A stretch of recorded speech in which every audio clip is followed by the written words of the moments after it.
Okay, ladies and gentlemen, good evening. Good evening, ladies and gentlemen, and welcome to the March 1st, 2011 Town of Wareham Board of Selectmen Sewer Commissioners meeting. First order of business is to call, we need a clerk this evening. If I could have a motion for a clerk. Madam Chair, I'll make a motion to have Kara be the clerk for the evening. Is there a second? All in favor? Aye. Opposed? Abstained? It's 4-0-0. Mr. Cruz can't be with us this evening. He's recovering from surgery, and we wish him a speedy recovery. We have one announcement that I'm aware of, and it's for the, if you want to read that, please, Mrs. Winslow. The Foundation for Wareham Education will be having a wine tasting. It's $30 a ticket. The event will be held at Ella's on March 7th. Thank you, Mrs. Winslow. I believe there was another announcement, too, for the MS Society. It's having a fundraiser at COSI's. I'll get more details on that to you. Thank you. Is there anyone who'd like to speak before the board this evening in citizens' participation? Mr. Savageau, please.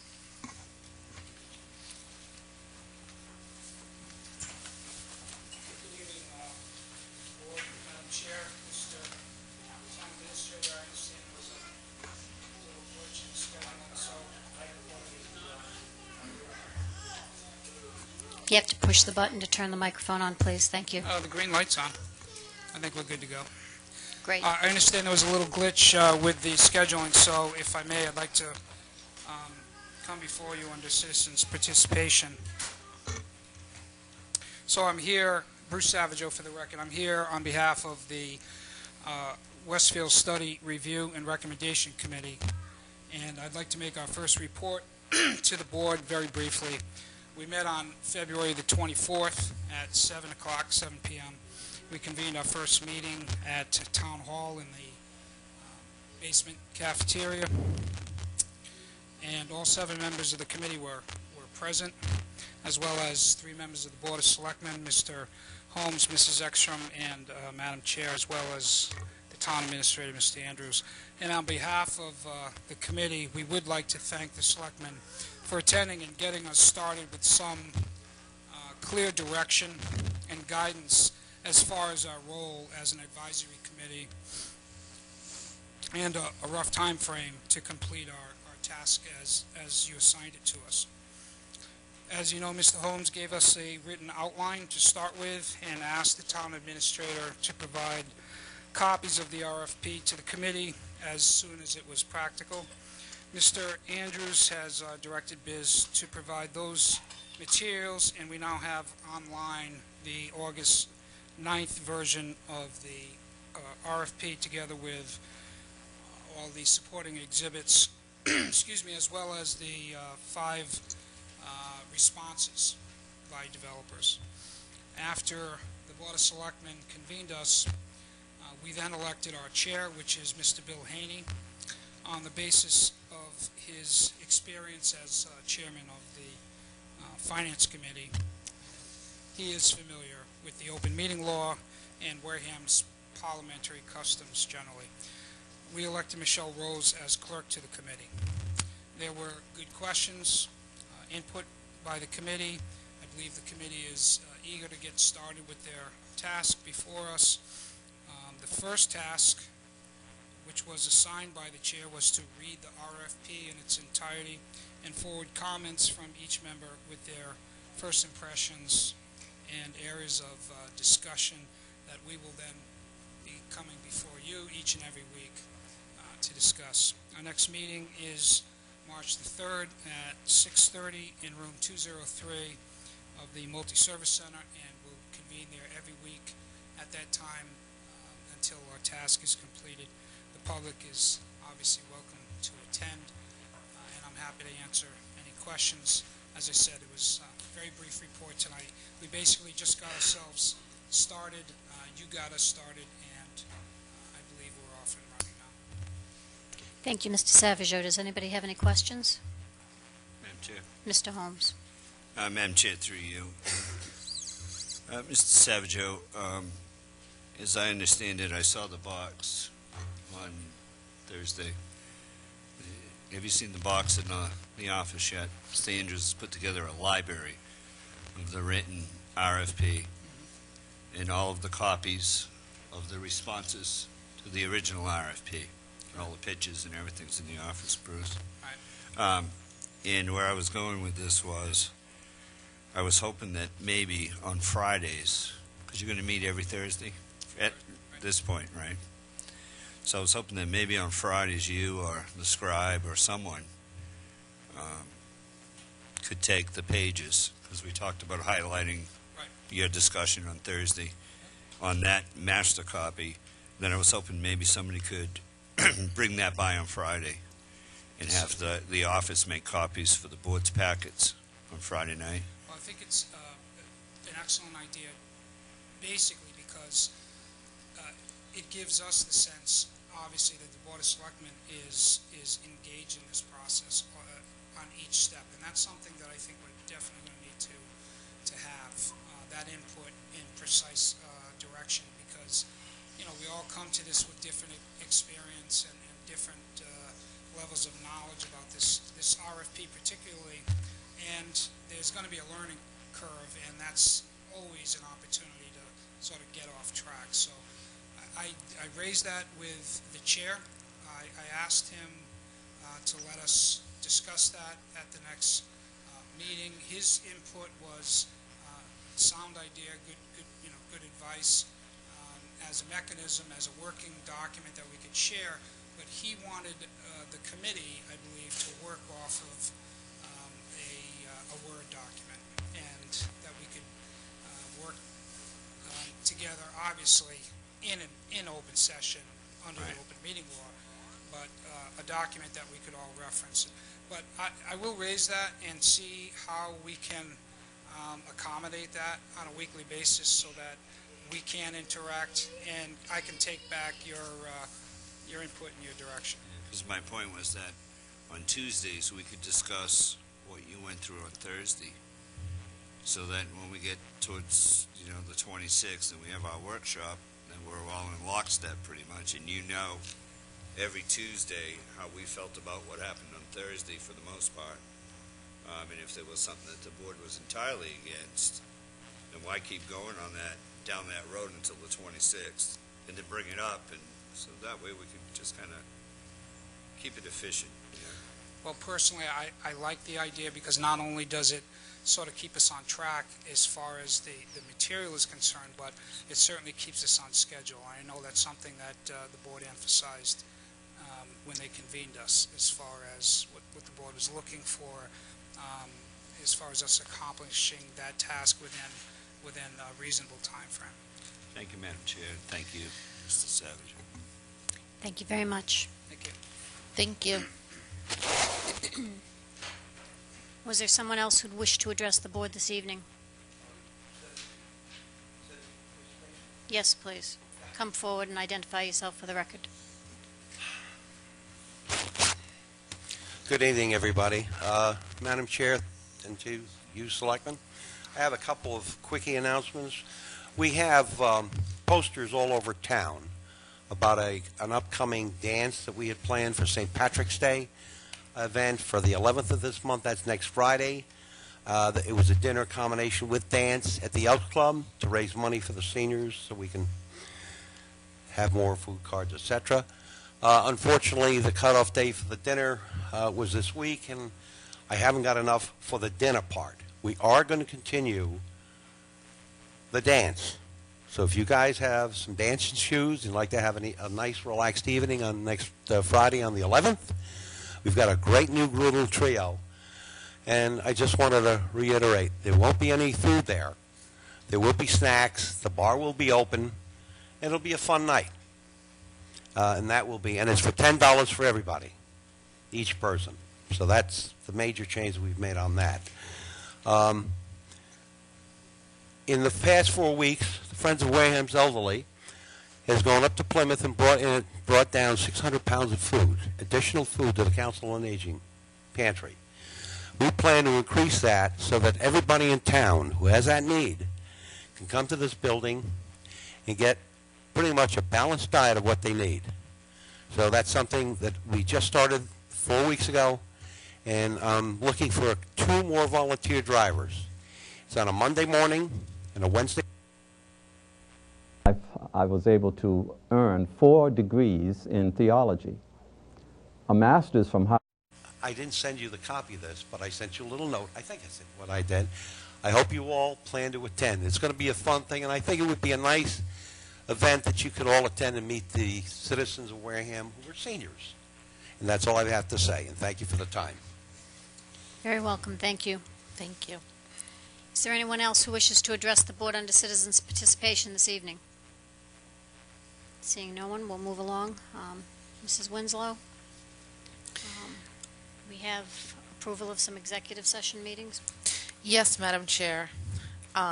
Strangely enough, we have the July 1, 2010, which we're going to need to postpone because Selectman Holmes was absent and I had to leave early that night.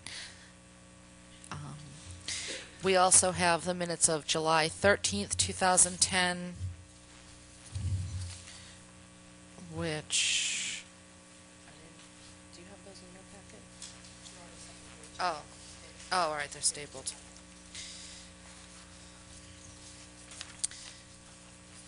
And I would make a motion to approve and hold the executive session minutes of July 13th. Second. To approve and hold. Any discussion? All in favor?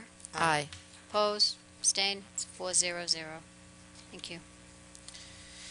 We also have the executive session minutes of the July 28th, 2010 meeting, and I would make a motion to approve and hold the executive session minutes of July 28th, 2010. Also second to approve and hold. All in favor? Aye.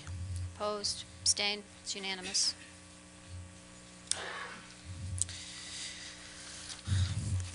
Madam Chair, we do have a list of minutes that had been previously approved. I believe that Selectman Cruz had met with Mr. Andrews and Town Council.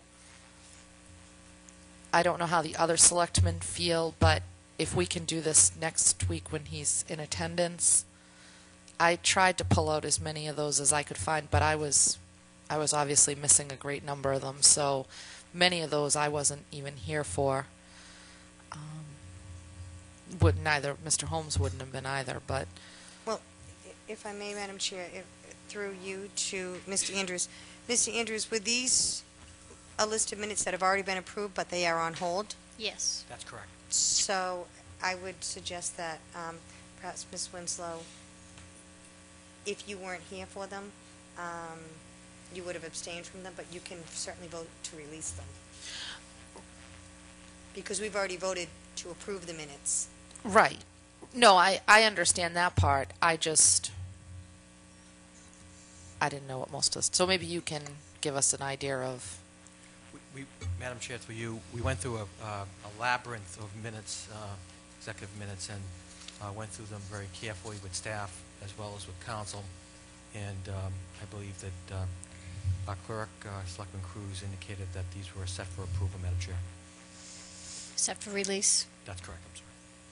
And Mr. Cruz did discuss these with me, and I think that they have been carefully reviewed, and that they are no longer... holding them is no longer necessary. So I'd like to entertain a motion to release these minutes. Oh, I know. I just wanted to get an idea how everybody felt about it.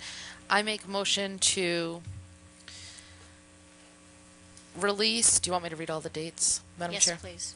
To release the following minutes that have previously been approved and held.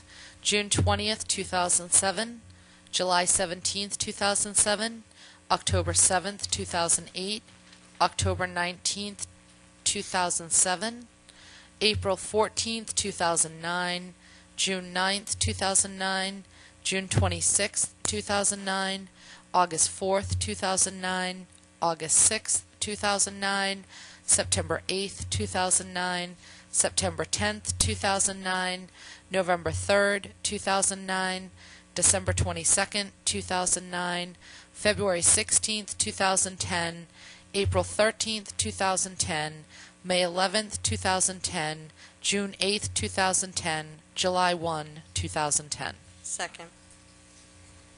All in favor? Aye. Opposed? Abstained? It's 400.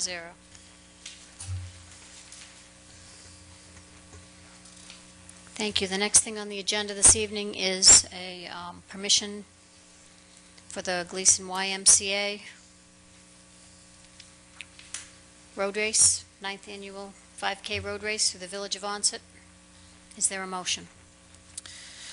Madam Chair, I make a motion, this is to approve the application for a permit for the Gleason Family YMCA for the use of town roads for their 9th annual 5K road race through the village of Onset on Saturday, May 14th, 2011, from 8 a.m. to 1 p.m.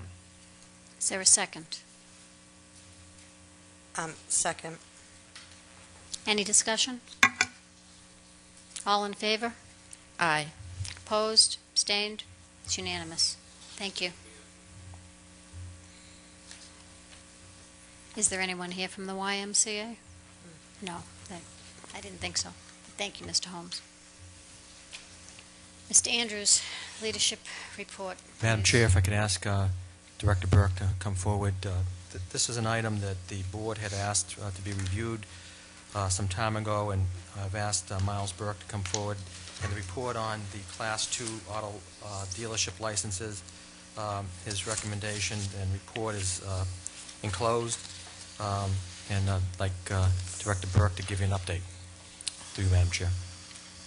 Thank you, Mr. Town Administrator. Good evening, Madam Chair, members of the board. Good evening. We did complete all inspections of the Class 2 auto dealers licenses. Those are the used car lots. I did attach a listing of those lots for the board's review. And many of these businesses still wanted to renew their license, but many were doing a very limited number of auto sales, if any. The sale of autos seems to be ancillary to a couple of businesses in town, but they wanted to hang on to their license.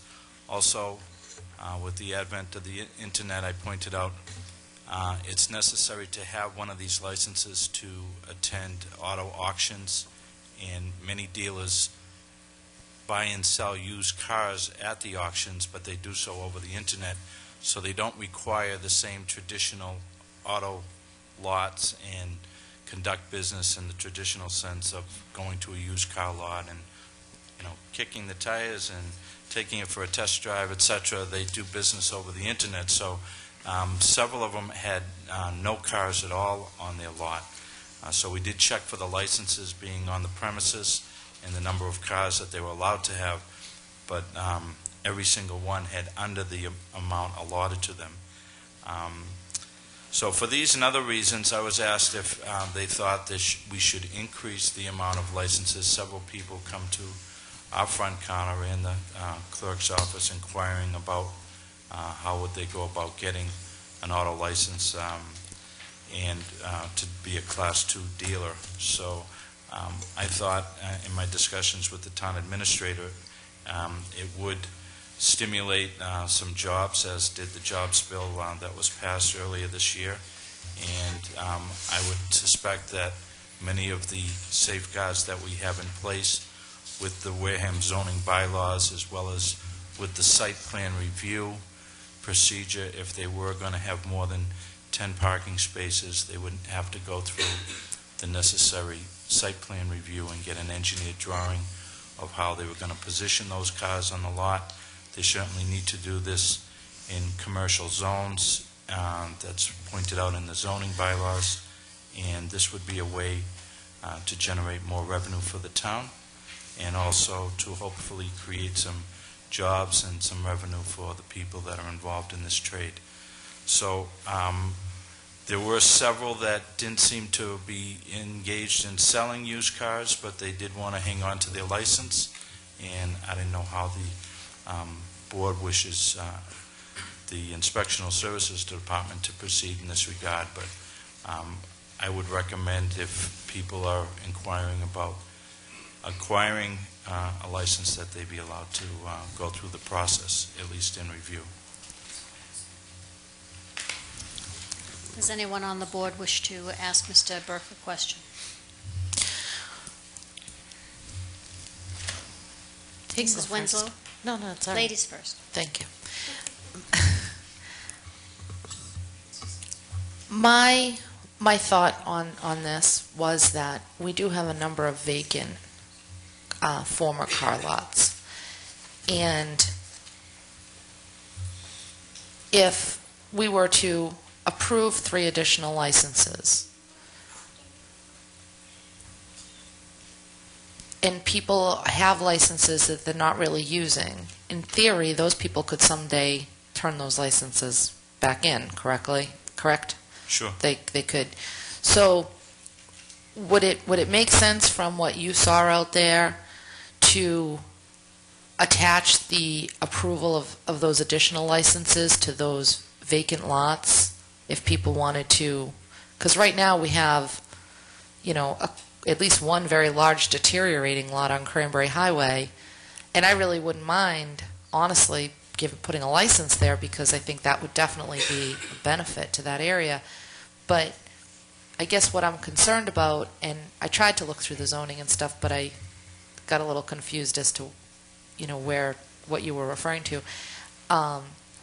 If we just hand out 3 additional licenses and somebody were to buy one of those lots, there would be no additional license available. So what would you recommend we do in terms of the additional licenses if they're not going to, and about the people who aren't using their licenses? What was your feeling out there in the... Yeah, I understand the question as far as where we would like to see the lots, and that if they went in front of the zoning board and say they purchased that property, I believe it's for sale, it has a big for sale sign on it, and I passed it today. It seems like it would be an ideal spot with the traffic count that you have on Cranberry Highway and the fact that it was already set up as a auto sales lot. So I'm sure the zoning board who has to grant a special permit as to zoning in commercial strip would pass that. They would say, yes, you can, for use sake, have a used car lot there. Then they would need to pass site plan review with the planning board, which I'm sure that they could pass that. But absent the license, they couldn't, operate. So then it would be up to the board to grant that license for that location. But to say, well, we'll give you this license if you purchase that property and open on that strip, I don't think we can mandate that from the town's perspective. But generally, that's where you would hopefully see people that want to have the display of a lot of cars. Like I said, it seems like a lot of people are using these licenses to attend auctions and go to the auction and maybe wholesale some cars as well. So it would be nice if they stuck to some of these vacated lots, but I don't know as you could mandate it. But I don't see a real saturation. I believe we have 15 total. Right now. There doesn't seem to be a huge saturation of used car lots that are filled with cars out there. So Thank you, I would Mr. like Burke. to see them. Mr. Holmes? Yeah, thank you, Madam Chair. Through you to Mr. Burke. Miles, first, thank you for the details and the explanation on this. I think one of the other issues with a couple of these was where they transfer title from the original to the person. And in order to do that using a business name, Steve Holmes could transfer a title to Miles Burke. Correct. But Steve's Auto Sales cannot transfer a title to Miles Burke unless I have a license. Correct. So a lot of people don't necessarily have a front lot with balloons and all that. They are doing things. There's a guy who had come in who was looking for a license to do that as well. And he was just passing the cars. But you got to have a license to do the title work. So, and I don't think that, I'm sure it's probably legal somewhere in the law, to mandate that somebody purchase a property they're not interested in purchasing in order to get a license. I don't think you can do that. And to say to the mechanic shop who wants to start selling cars and increase his staff of mechanics and et cetera, to say that you can't do it here, you have to go buy another building somewhere else, I just don't think that makes sense. And I don't think you can do that. I think it was done. It'd be nice, Yeah. it'd be nice, and we're out searching for people to fill those well, stores. One at a But time. I don't think you can force them to buy a piece of property to have a license. Can I just clarify what my concern was? I don't have a problem necessarily with increasing the number of licenses. My concern, Mr. Holmes, is that we increase the number of licenses. There are people out there that want them. We immediately give them out, and then those properties that are sitting there rotting really don't hold the same value to a potential buyer. And that's why I asked the question, because if there's no more licenses available, then we're back in the same spot, having to increase the.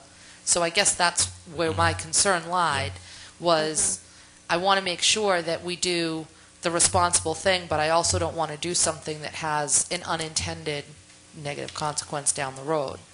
I think that was more of a practice with liquor licenses in the past, where people would buy a particular restaurant that had a liquor license, and then if they wanted to transfer that license to another location, they would have to come before the board and transfer it. But that was a way to acquire a license, was to purchase a. Right, and in these cases, like Auto Spirit or Spirit Auto, Benny's, when he came in, the previous board, they pulled that license, and that license is gone to somebody else. Mhm. So we didn't have that in place where they would pull the license and keep it in case somebody buys the building. So that Right. license is gone. Right. So if somebody even wanted to do that today, they couldn't do it because we don't have any extra licenses. Oh. And if I may, Madam Chair, I think that's what Selectman Winslow's concern was, is that, for example, that building, and you're correct, we can't do it, but say Benny's was vacant, and it wasn't an auto dealership. Right. If I'm correct, Mrs. Winslow, that she doesn't want someone going into Benny's and creating it into a used car lot where there's a used car lot aside of it. But I would believe that would fall, that would probably be illegal under like a quid pro quo, that we can't say, if you do this, then we'll do that. So I think you're correct, that is, would be illegal. My concern is that, as Mr. Burke, as you and Mr. Holmes were talking about, that many of these people are smaller distributors, or that are, buying it and selling it. And I'm concerned, is this happening, as you said, that's internet is, an increase or whatever. Is this happening in residential areas that these people are having licenses, or do they actually do have a location somewhere and that they just expand their sales through internet or things like that? Right. Usually it's expanded. They need to put an address to the license when they look for a used car license, and it's supposed to be an approved business address. There was one in particular on Depot Street that looks like it's in a residential area, and there were no cars on the premises at all. But I understand he does work through a dealership and wholesales, and works with the dealership to move some of the cars from the dealership to other lots that are legitimate, whether it's in Wareham or another town. But you do see occasional cars for sale on people's front lawn, and as Mr. Holmes said, that is legal to sell your car on to somebody if you have clear title to it. But I believe it's after 2 or 3 a year, you're supposed to have a license to be a licensed dealer. You fall under the registry's guidelines. Yeah, because, that would be my only concern, is that you have someone that is selling them in a neighborhood. They've got 2 or 3 cars on there, because they've been able to get a permit. So, I think that it would be up to this board going forward that, and it would not be illegal for them to have a quid pro quo type of agreement that I will lease this as long as I get a permit from the town and site plan review approved and zoning board.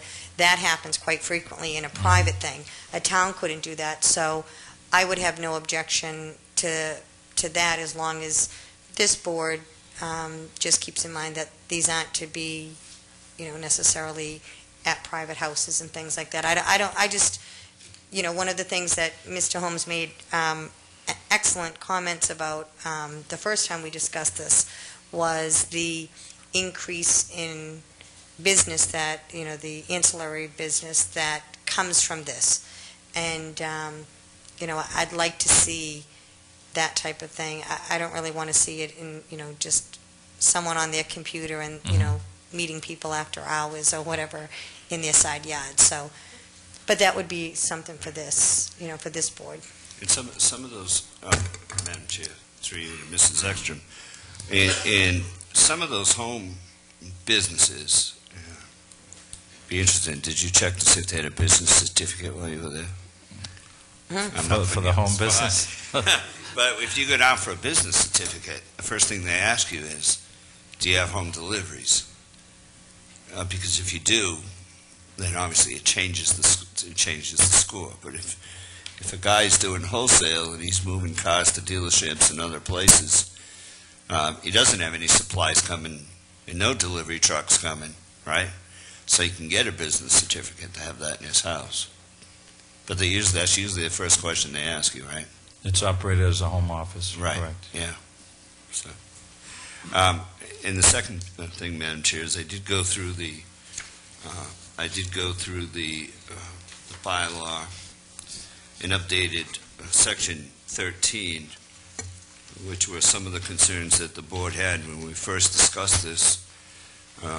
13E under the bylaw, the applicant has set forth, the Board of Selectmen may issue a Class 2 license if it finds, E, the applicant has set forth the operation of business hours included in the application. The Class 2 license may be revoked if the applicant does not comply with the hours of operation that were submitted with the application. So if I come in with an application from this point going forward, I have to have on that application, just like we do with liquor stores, my operational hours are going to be from 9 to 5, Monday to Friday, et cetera, et cetera. And then if you find that someone has that type of license in your regular inspections that we added to this as well, and you get there on Monday at 1 o'clock and the place is closed, well, maybe the guy gets sick, you come back Tuesday, he's closed, you have the option of coming back to the board and saying we need to revoke this license. So it's not just that we're giving out licenses to people. There's some teeth to that. If they don't follow the operational hours they stated in the application. And 13F says that the Board of Selectmen may issue a Class 2 license if it finds that the application has $50,000 in liability insurance. The state requires, I believe it was $25,000, and we have a right as a town to go above and beyond that. And we added, the board felt 2 months ago that that should have a doubled value at $50,000. So you don't see any problem with those two additions to the bylaws, and you can enforce that well enough. Well, normally When you do your the inspections. insurance rider would be part of the application part of the process. application and Right. part of the annual review with the application. Right. And operational hours, we could certainly check on ones that were obvious that weren't keeping significant amount of hours. Madam Thank you, Chair, Madam Chair. through you to both Selectman Holmes and Mr. Burke, what would we do? I did get some feedback from some of the current Class 2 license holders, and one of their concerns about the operational hours was that in a lot of cases, these are one-man shows. And they go to an auction, they have to take a car out to a mechanic. There's a lot of things that are involved, and that it can be difficult for them to keep posted hours, which I didn't realize when we had the original conversation, because I don't know the first thing about selling used cars. But with that said, with the folks who are wholesaling these cars with these licenses or using these licenses just to buy a car or two a year at an auction, how would we have posted hours for those business? Would they be grandfathered, or what would your suggestion be on that? Madam Chair, through you to Mrs. Winslow. That's what I'm hearing. That's the answer. Fantastical. I'm hearing something that's okay. On the question of the single proprietor, my brother ran a business by himself for many years before he passed, and when he had to go for a pot run or he had to do something, they took him away. He had to have hours with the city of New Bedford, and when he left, he had a sign that he had on his door that said, I'm out to lunch, or I had a pot run, I'll be back at, and there was a time on there. So it's the responsibility of the business owner to either make arrangements and have somebody come sit there and watch the place, or put a sign on the window that says, I'll be back at such and such a time.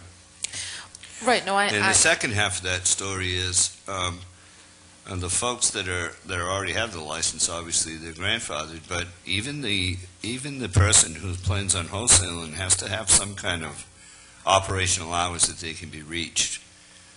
So on the application, listen, we don't want to have virtual businesses in the car business. So there's got to be some kind of hours and a phone number and a contact information where if Mr. Burke or anybody from the town needs to contact that person, they run a business in this town, they have a business certificate, and they have a license, they need to be accountable for that. And if they don't want to be accountable, then they don't need to apply for the license. Listen, one of the issues was to keep, we don't want to hinder somebody's business, but we want to make this strict enough so that they understand that, this isn't, it's a used car business, and they're going to get a license from the town of Wareham, they're going to run it like professionals. That's what we asked for. Well, and I appreciate that, and I just wanted some clarification. And my final thought on this, Mr. Burke and Selectman Holmes, you are suggesting increasing the number of licenses to 20. That's 5 additional licenses. And I'm willing to go with That's whatever Mr. the Holmes. board Oh, is that wants to. Mr.? That was Mr. Holmes. He went a Oh. little further, and I think in his original report, I thought he Mr. said Burke 3. said 6, but I I thought was you just said only 3. looking for 5. I think what Policy. Mr. Holmes is proposing, the Oh, this is, okay, policy that's, statement I'm be mistaken. changed, then. I believe. I didn't realize that. So Never mind. I guess that Okay. my next comment has nothing to do with you then. I'll save it for further discussion. Okay. Thank you, Mr. Burke. Mr. Holmes, did you want to, Good, if Miles is done, I would like to make a motion. My first motion is that the Board of Selectmen approve the revised policy number 0402, that Town of Wareham Board of Selectmen maximum allowed Class 2 licenses is the policy of the Town of Wareham to limit the number of Class 2 licenses to 20, and the present Class 2 license holders are grandfathered, and if a Class 2 license is turned into the Selectman's office, it should be canceled. The policy shall take effect immediately, date adopted today. You want to do this in 2 motions or 1 motion? Madam Chair? I think that you should probably try for 2 motions, Mr. Combine it, Holmes. Okay. So that'd be the first motion is to revise the Board of Selectmen policy 0402. Is there a second? I'll second for discussion. For discussion, Mrs. Winslow. Increasing the number of licenses to 20, I'm a little bit concerned about, I'm not overly comfortable with adding 5 licenses, especially knowing that we can't insist that they go to some of those vacant properties. And the reason for that is that I do think that we probably do need to increase what's available, because there are people out there who, are willing to, go into business, but at some point or another, those properties are going to be sold. And if these 5 licenses get taken up immediately, then board in the future is going to be forced with, upping it again, maybe next time to 25, because nobody's going to buy some of these properties, especially the one I worry about the most is Auto Spirit, because that's, set up like that. There's not a lot of room there to do much of anything. So I'm wondering if Mr. Holmes would be willing to come down a little on the additional licenses, and I would even be comfortable with reviewing the number of licenses on an annual basis based on, what's going on in the community.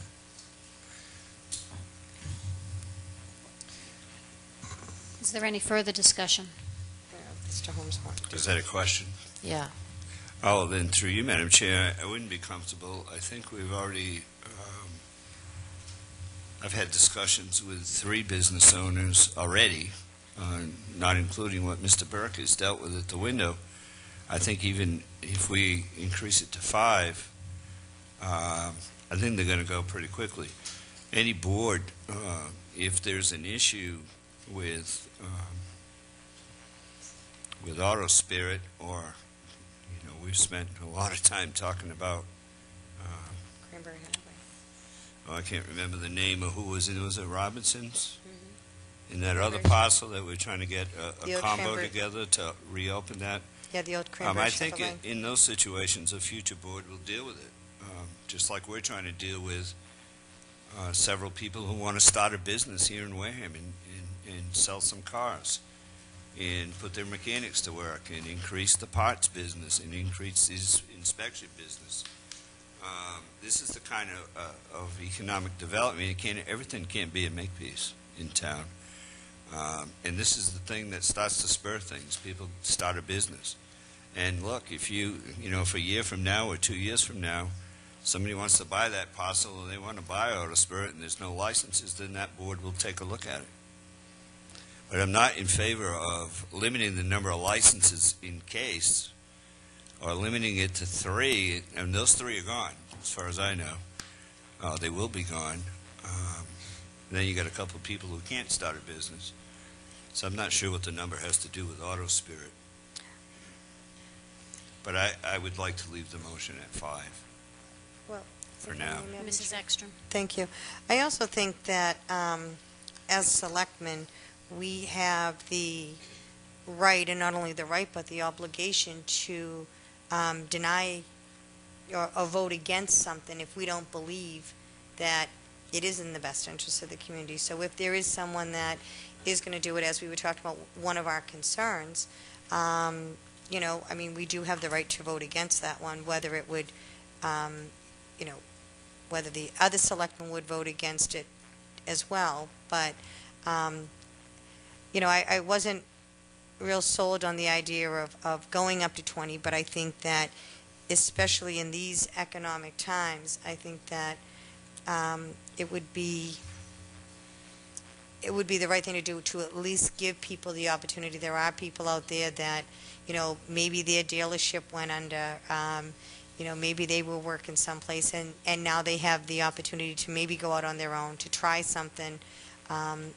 So I think that if it's the possibility of giving someone an opportunity, and you know what, if these go and they're not being handled the way we want them handled, whether it's this board or a future board, they can always pull them back. They can get more aggressive as far as checking on those hours and really holding them to the feet to the fire of these companies. And, hopefully they will have the mettle to, pull them if need be going forward, and then that would open up. Or if everything's going great, as Mr. Holmes said, they could increase it by 1 or 2 or whatever, But I just think in these economic times, I think we've got to try to give people an opportunity. But I will be very critical if anyone comes in front of us. I will be very critical that, as Mr. Holmes said, it is a business. It's not, someone who's playing, Dungeons and Dragons on one computer and selling cars on the other, and they're never around and all of that stuff. So I would like it to be a business. So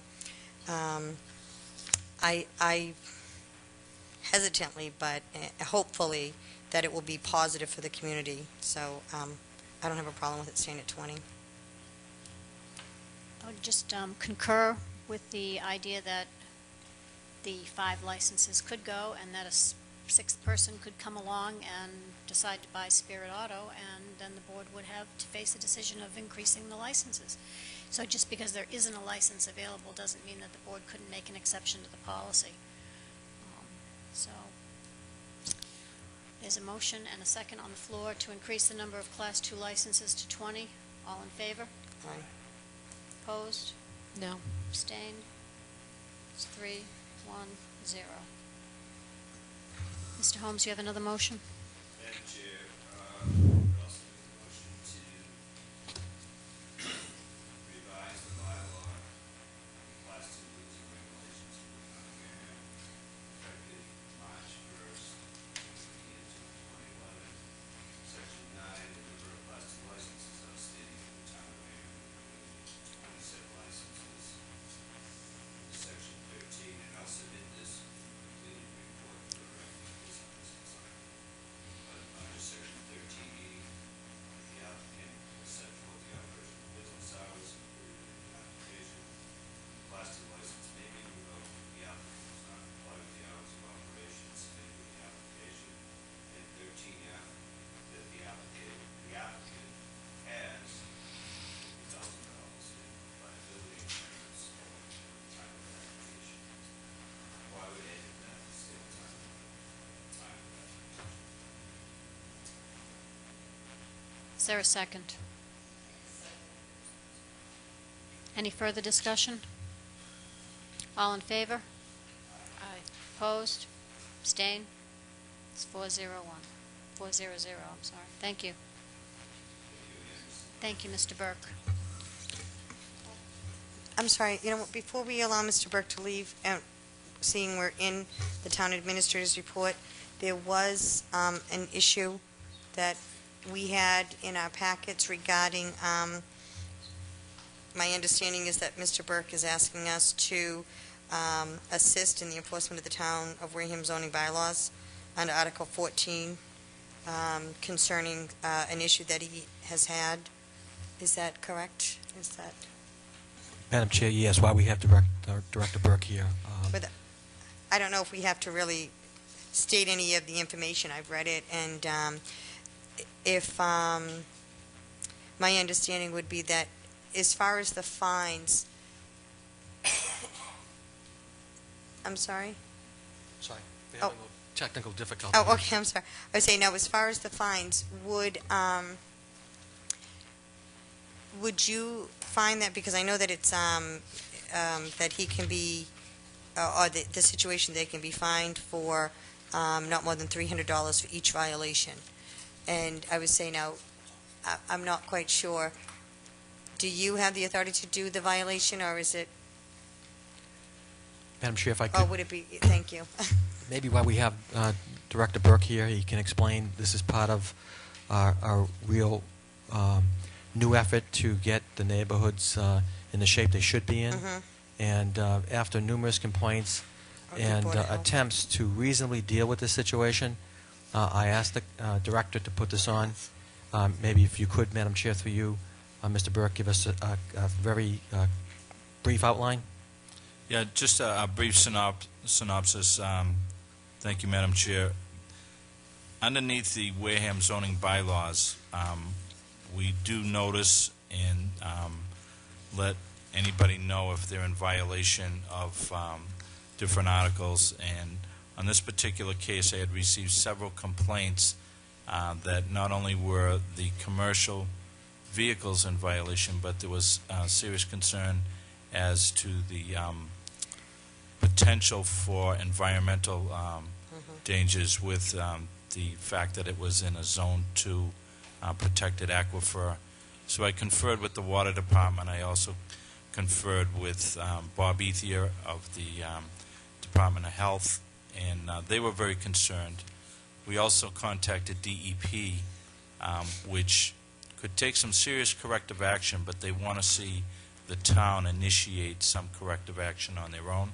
So underneath the Wareham zoning bylaws, that corrective action does take the form under Article 14, 1432, that the violation order is sent, and if it's not complied with promptly, as outlined in my memo to the board, there's been about a half a dozen complaints that we've noticed over approximately 1 month now.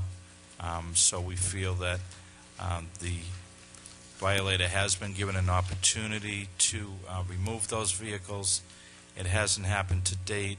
To my knowledge, I noticed he is here, and to his credit, he did respond to the notice. So when we go out and we cite somebody for a violation, we are looking for voluntary compliance. We're not out to try to fine citizens of Wareham or to, create any undue financial hardships for anybody. But at a certain point, we need to have the teeth that to do the job and to make sure that the person who is in violation knows that we're serious. So under 1432, the Board of Selectmen is able to assess up to a $300 fine for each violation, and each day can be considered a separate violation. So it doesn't have to be 300. It can't be more than 300, because anything over that is deemed for only a criminal offense. But the DEP, if they come in, they certainly would be assessing more than a $300 fine, from my experience, for any kind of illegal dumping or any kind of potentially environmental problems that they feel the person was negligent in taking corrective action. So all we're looking for is voluntary compliance, or in absent of that, the board to give us the authority to start the clock ticking on some type of monetary fine per day that we're still in violation. So, Mr. Burke, if I could ask you Yep. 2 questions. There's quite a list of violations here. The first notice of violation went out quite some time ago. What is your recommendation to this board as to what we should initiate the fine for violation? well, my recommendation would be to initially set a date, like 48 hours from today, that it's not something that we find generally in the building department. Is sometimes things have to be taken down, removed, made safe. This is a situation where vehicles need to be driven off-site and kept off-site in a commercial zone that is appropriate for that use. So I understand that it would have taken somebody for that many large vehicles a little time to locate a suitable place that they could lease, or someone that was willing to allow them to store those vehicles in a commercial zone. So we felt we gave them appropriate time. But both Mr. Ethy and I concurred that we can't be going out 5 and 6 times just to check to see if vehicles have been removed or that people are in compliance. So like I said, to the credit of the violation, he did come in and discuss it with me, and he also went and discussed it with Mr. Ethier, and I thought we were clear on our objectives, and I would recommend that the board allow us to, at a certain point, start enforcing the $300 monetary fine per day if it's not removed in the next 48 hours. That would be my recommendation. Mr. Holmes?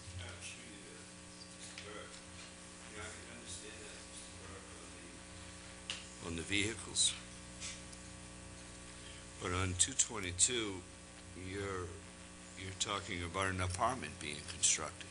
Is that apartment, is it constructed? We received an additional complaint regarding the same property, that there was an illegal apartment that was constructed in the basement of this residence. That also was a violation of zoning. We have been unable to gain access to verify that. So from the vehicle standpoint, there also was, I think in fairness, it was discussed of whether or not it was a temporary structure, but that structure still needed to be permitted. Neither one of these construction issues were permitted or inspected by the department. So at this point, they're not in compliance with either one.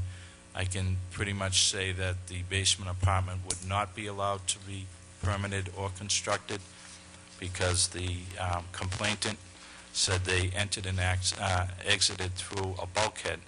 So we're certainly not going to allow apartments existing in basements in a single-family residential neighborhood where they can't exit through proper egress. So that was just an issue that came up just at the end of last month when I was forwarding this to the board the following day. So, Mrs. Winslow.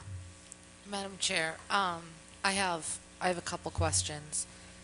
In regards to the apartment, do you believe that's a rental unit, or are we talking that we have a college age or, high school age person who's moved their residence to the basement? Because that does often happen. So I'm just curious as to whether this is, because when I think of an apartment, I think of something that you rent and pay for, or are separate from the other living quarters in the house. correct. It was my understanding that there was no relation between the owners and the prospective tenants, Okay. that they were building it out, full kitchen, bathroom, living room, and were following up with a court case with that they were taking the matter to court as well.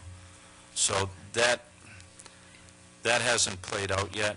I just wanted, at least for the purposes of tonight's meeting, to get some clarity on.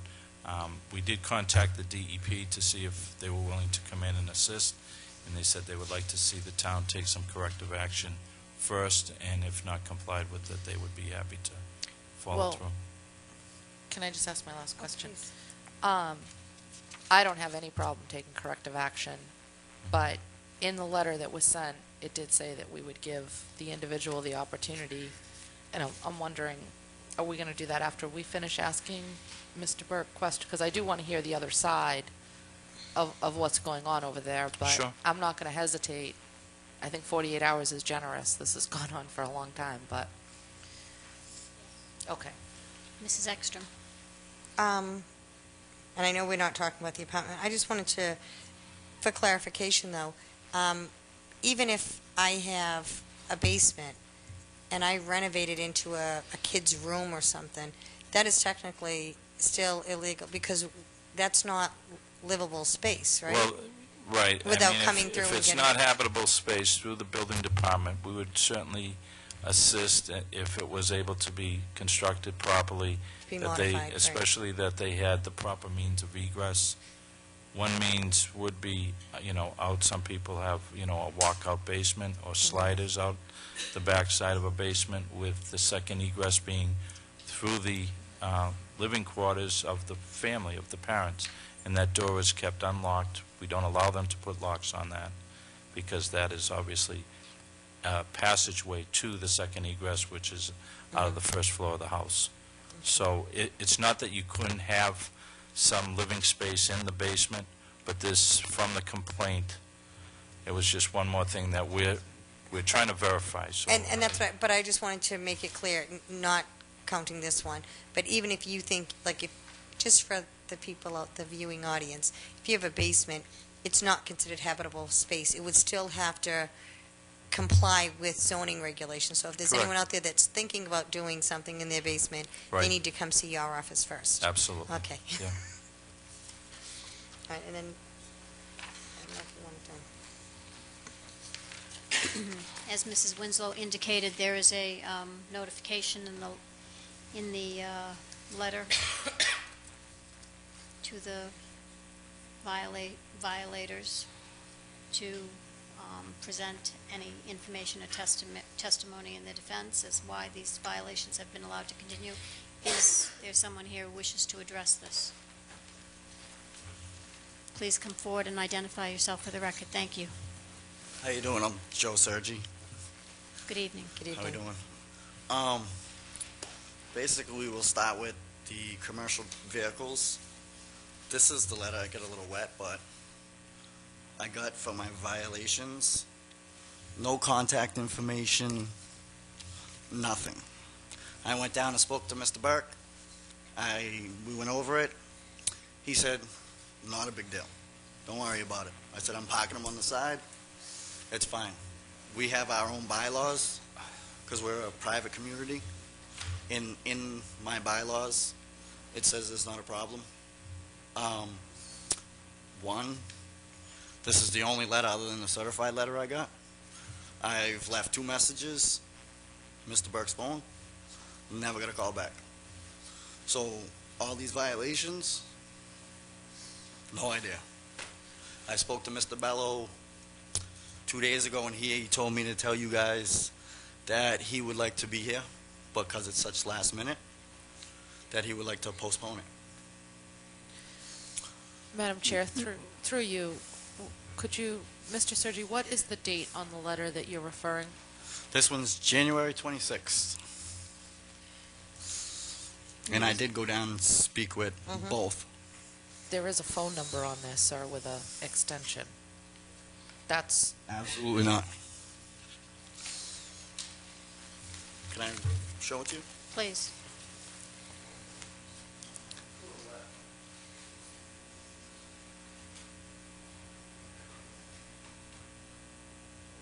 Share it with the other members of the board.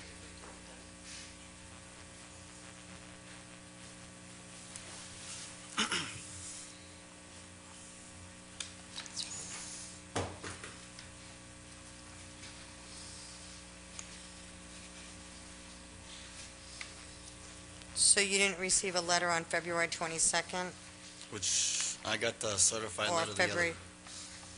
together. You got that one? A letter on February 7th? Let's see. There's one I got yesterday, Friday, and there was one that was left in the mailbox that wasn't mailed. That's dated February 11th. Right, there were 3 notices delivered, 2 of them in hand, 1 of them by mail, 1 of them by certified mail by the board. Madam Chair, through you, if I may. He did come in, so obviously he did receive the letter. We did have the conversation, but it certainly didn't say no big deal, forget about it. We had made contact with the Board of Health and the Water Department, clearly discussed that he was in an aquifer, which he definitely knew. He was doing salting and sanding work for the town, so he knows that street is unable to be salted or sanded for that very basic. He also talked to us about the fact that he felt his street, even though they had some covenants that is common with development of a cul-de-sac, so that people can have certain amount of amenities or not have certain things stored in their yards usually, that they were outside the jurisdiction of the Wareham zoning bylaws. I certainly explained to him that he's within our jurisdiction. He's not outside of the Wareham zoning bylaws or any other laws that govern ownership of property and protection of the aquifer in a Zone 2 area. So no big deal, forget about it, was never part of my vocabulary that day. I also said that he needed to talk to Mr. Ethia, which he walked down the hall and had a conversation with him about the Board of Health concerns. So we were looking for voluntary compliance. As I said, we weren't looking to drag him into court or in front of this board for fining, but by his current admission that he received other notices in the mailbox, that was because I was delivering them in hand, which under the state codes is part of the way that we're supposed to deliver either certified or by in-hand service, that we went out to the property to verify the fact that the trucks were still there. So I was making sure that he was getting the mail in his box. He came in, which told me that he was getting the messages. If I didn't get his phone message, I guess I didn't get his phone message, but he certainly knows where the office is, and I would have been willing to talk to him. I don't know if he wants to respond to whether or not he's built out an apartment in the basement or that he's built an illegal shed without permits on the property at this time. My main concern was to protect the aquifer, and that was the main concern of the other residents that called.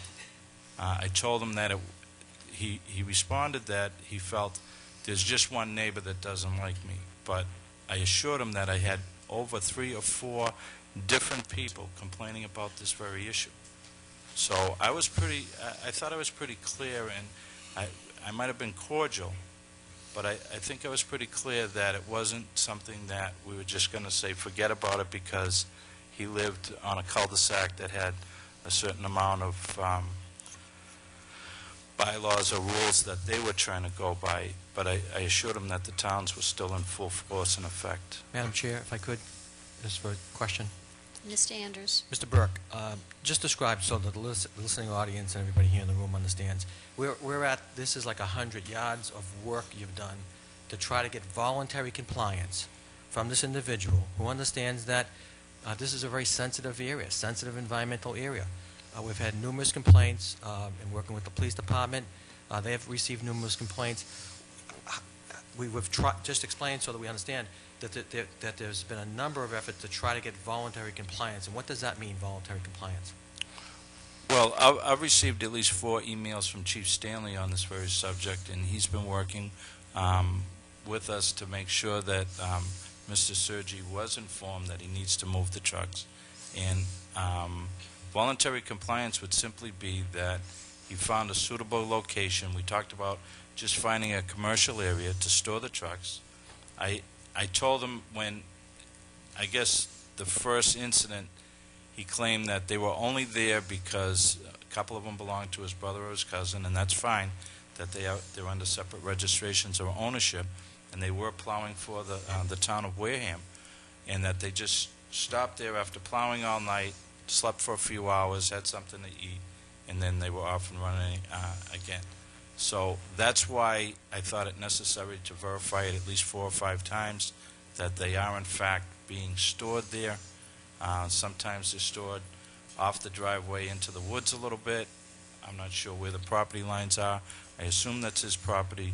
But in these heavy rains, the health agent and I were just out there last week, and we noticed a large degree of salt on the ground washing off the trucks. So before it gets to be an issue, I asked for voluntary compliance, that they find a suitable location.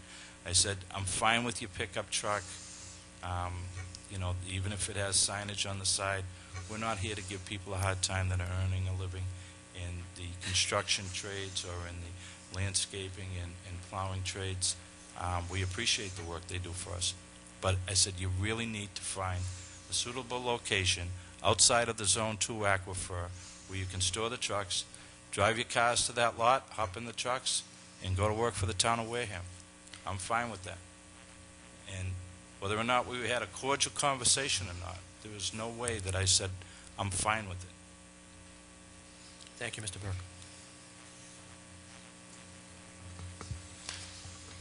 Mr. Sergi, would you like to respond to that?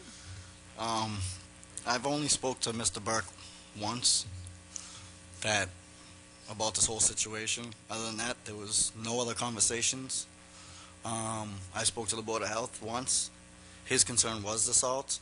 He asked me that he said he had complaints that there was a large quantity of salt on my property, which there is no salt other than normal salt on the vehicle from driving down the road. The other thing was washing the vehicles in the yard. Absolutely not. We bring them down to a place where we wash them. They don't get washed in the yard for that reason. He said, okay, as long as you're not washing them and you don't have salt in your yard, we don't have a problem. Because my thing was, what's the difference if I go to Lowe's, I got a 250-foot driveway, and I throw 10 bags of 50-pound salt in my driveway? It's still going to do the same thing. Well, Madam. You know, I'm not. I just don't. All these complaints they're getting, Well- they're complaints of, it's just not, some of them are true, some of them aren't true, a lot of them are false. That's why Mr. Bello would like to be here for this. So, Madam Chair, may, Mrs. Extra. thank you. Did Mr. Attorney Bello, did he contact our office? I spoke to him yesterday, because I got the letter on Friday, and he said it's too short notice to tell you guys that, to get all the paperwork, the violations, and that to post another date, and he'll be here. Well, I mean, Mr. Attorney Bello has been in front of us several times on different issues. I have the utmost respect for him. I'm just surprised it's very unlike him for him not to call our office to ask for this. I would like to address one comment that you just made. What's the difference between if you have it at Lowe's or if you have it at where you are? And I believe that through your conversations with Mr. Ethia and Mr. Burke that you do understand that you are in a Zone 2, Yep. which is above the aquifer. So this is the people's drinking water. Right, I understand that. So there is a difference if there are, Right. if there are issues. If you've got 6 trucks, whether there's salt coming off of them or salt, in them, whatever the issues are.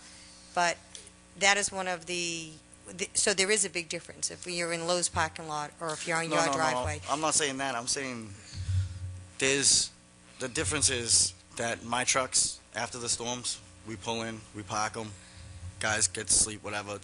Within the next day, they take them, they go wash them, they bring them back, they park them. They're cleaned up. Okay, there's no salt in them, there's no salt on the property, there's nothing. The only salt on the property is from salt being on the driveway from the ice or normal salt from cars. That's why I'm saying a lot of these violations or complaints aren't true complaints. All right, so do you have a business certificate to operate this company out of the house? Yes. And there was nothing, you didn't need a building permit or a sign-off from the building inspector's office for that? He wanted to use it as an office. He said no trucks, no signs, That's normally what it is. mailing address that he could. And that's normally, I would say, And it was for landscaping. There's 5 plower sanders. Plus, There's 2 big ones, 2 small ones. That's all. My brother's, after a storm, my brother comes there because the town bond's right there. He leaves within a day. I own 2 trucks, 2 big ones, 2 small ones. okay. And then just another thing that you had said, or that was brought up, I don't know if it was you or Mr. Burke, but when you had said that you live in a development that has certain things that you're allowed or not to allow, your development can't grant you anything. Right, I understand. That's forbidden under the town. So just so you're aware of that. Can I say something about the apartment? Anytime, come by, you can look at it. The basement was finished when they built the house. They framed off the outside walls, put a partition in the middle. There's, they call it a bonus room, a bathroom with a sink, and then there's a bar, which, yes, I put in, which I didn't think I needed a permit for, with a couple cabinets on the wall. Everything else, all the construction, wiring, plumbing, was done before I moved in. But anytime, just let me know. You can come in and take a look. Madam Chair, Mrs. Winslow. through you, the Board of Health agent, Mr. Sergi, wrote you a letter on February 11th, and he told you on February 11th to cease and desist the operation or any related operation which may affect the drinking water in this area. So I got the impression from you, and perhaps I misunderstood, that you thought that he was okay with what was going on at your property. But this letter indicates to me, and he did not write a follow-up letter that I'm aware of, that said he had changed his mind about this. Right. When I spoke to him in person, he said, do you have salt on your property? Am I storing salt there? I said, no, absolutely not. There's a big pile of sand, yes.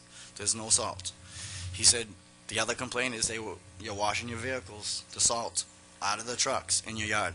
I said, absolutely not. And he says, as long as you're not doing that, there's no problems. That was it. Conversation ended. They said they'd be in touch with me. On this letter, I got it written down at home, I'd say less than 10 days ago. So you have a total of 4 commercial vehicles on your property. Yep. And those vehicles are used for what? 2 of them sand and plow for the town of Wareham. After that, they come off the road. My other 2, one of them I use for my personal use. It's a 1-ton dump truck that I use every day. You drive a 1-ton dump truck just as a... That's all I have.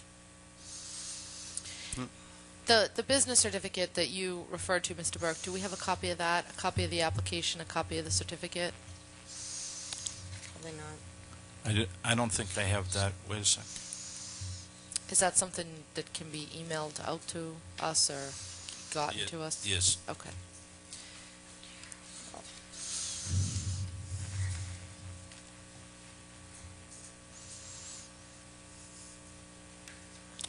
I'll have to get you a copy of the application and what was signed on the card.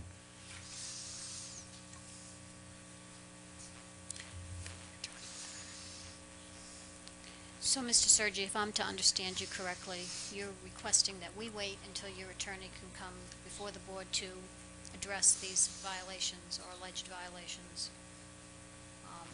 All of these letters. Mr. Bello has not contacted our office, Mr. Andrews? You're correct, Madam Chair. He has not. And you, Mr. Burke, are asking us to give him 48 hours to comply with the violations prior to instituting the fines. Yes, after your decision, we feel that the trucks need to be moved ASAP. I have never been out there, according to my records, on January 25th. The complaint was lodged and inspection was made. There was at least 4 trucks. On 1/26, we sent the letter and we held a meeting. On 1/30, there were 6 vehicles, including the salt trucks that he mentioned. On 2/11, there were 5 trucks. On 2/21, there were 5 trucks, 2 trailers, and a pickup. So, like I said, we were looking for him to have voluntary compliance. I know they're probably registered to his brother or to his cousin, and they drive them, and they need a place to store them. But this is a sensitive aquifer. It's a Zone 2. It's an obvious violation. It is a violation of the bylaws as far as running that type of business. These are commercial vehicles with commercial plates. So, this was supposed to be a home office where he received, jobs and did billing and for purposes of the IRS and for purposes of not having to rent maybe an office that he wasn't going to be able to use. His business is outside. I understand that. We're certainly not trying to hurt him. That's why we allow for, some home office use in different areas so that they don't have to rent a place that they're not really going to be receiving customers. So I thought we were clear that we needed the trucks moved. I'm willing to wait and have discussion with the attorney if that's the will of the board, but I felt he has been given sufficient time to find a suitable location to store the trucks, and I'm still concerned with still another month of weather ahead of us that, these trucks could be filled with salt and just driving around Sarah Beth Lane and that whole Zone 2 area. Madam Chair, Mrs. Winslow? I agree that there's a sense of urgency here and that the situation has gone on for quite some time.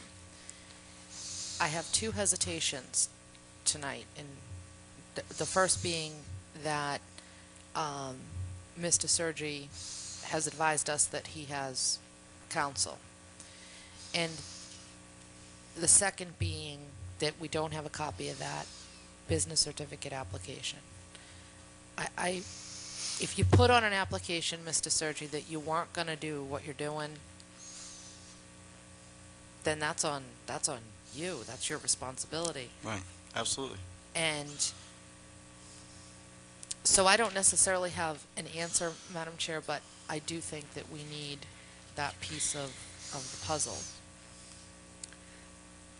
Because if the business certificate is accurate and was approved for these types of vehicles, then There's not, I don't think it says anything on about vehicles on the business. It was never well, approved. if you're in that area, you would need to assure the building department that you were not going to have certain types of vehicles, because there are bylaws, and you're not allowed to have things like certain chemicals such as salt in the Zone 2.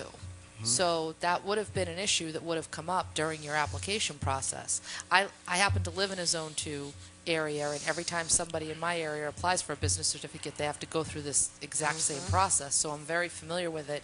It's one of the biggest, things that my neighbors talk to me about. So this is something that would have been addressed through that process. It's not something that just would have been left up in the air. Right. Especially if you applied for a business certificate to landscape, that would have raised a red flag, because landscaping involves oftentimes chemicals and large commercial vehicles and things of that nature.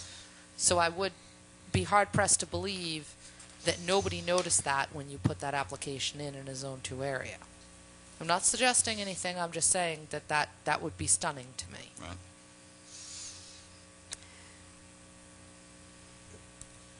Madam Chair. Mrs. Ekstrom. Thank you. So the first time that you contacted Attorney Bello was yesterday? Yes, because I got the certified letter Friday. Okay, so when Mr. Ethia, the health agent, wrote to you on February 11th, ordering you to immediately cease the operations, that didn't say, gee, maybe I should contact someone. It was just, I'm just going to ignore it. I mean, I'm curious here because, or the letter of February 7th from the water superintendent that said, I'm sorry, that was to Mr. Ethia. I did hand deliver that to him as well. Handle that also. So, I mean, I'm just curious is that, while I agree that, and I'm sure that, when you spoke with Mr. Bello, I'm sure he said, gee, I want to be there. I mean, I don't think this is a hearing. I will tell you that it's a good thing conservation. I don't know if you spoke to Dave Bichette. I did.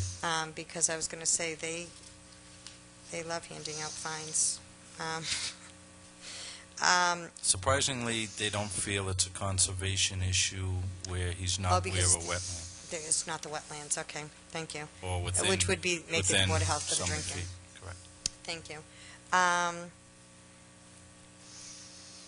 I mean, I would, to have Attorney Bello could come in and now next week we won't have the full board, correct? That's correct. The full board will not be present next week. Oh, no, it's not. I'm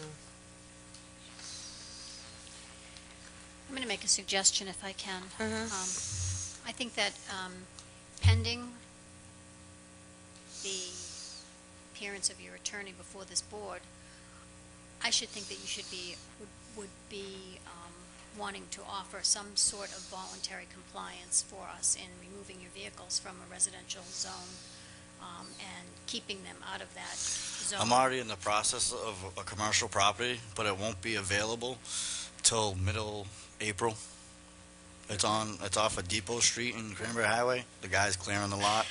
See, I would say I was willing to go to the 15th, but then if they weren't moved by March 15th, I would be prepared to make a $300 violation for each truck as a separate violation for each day.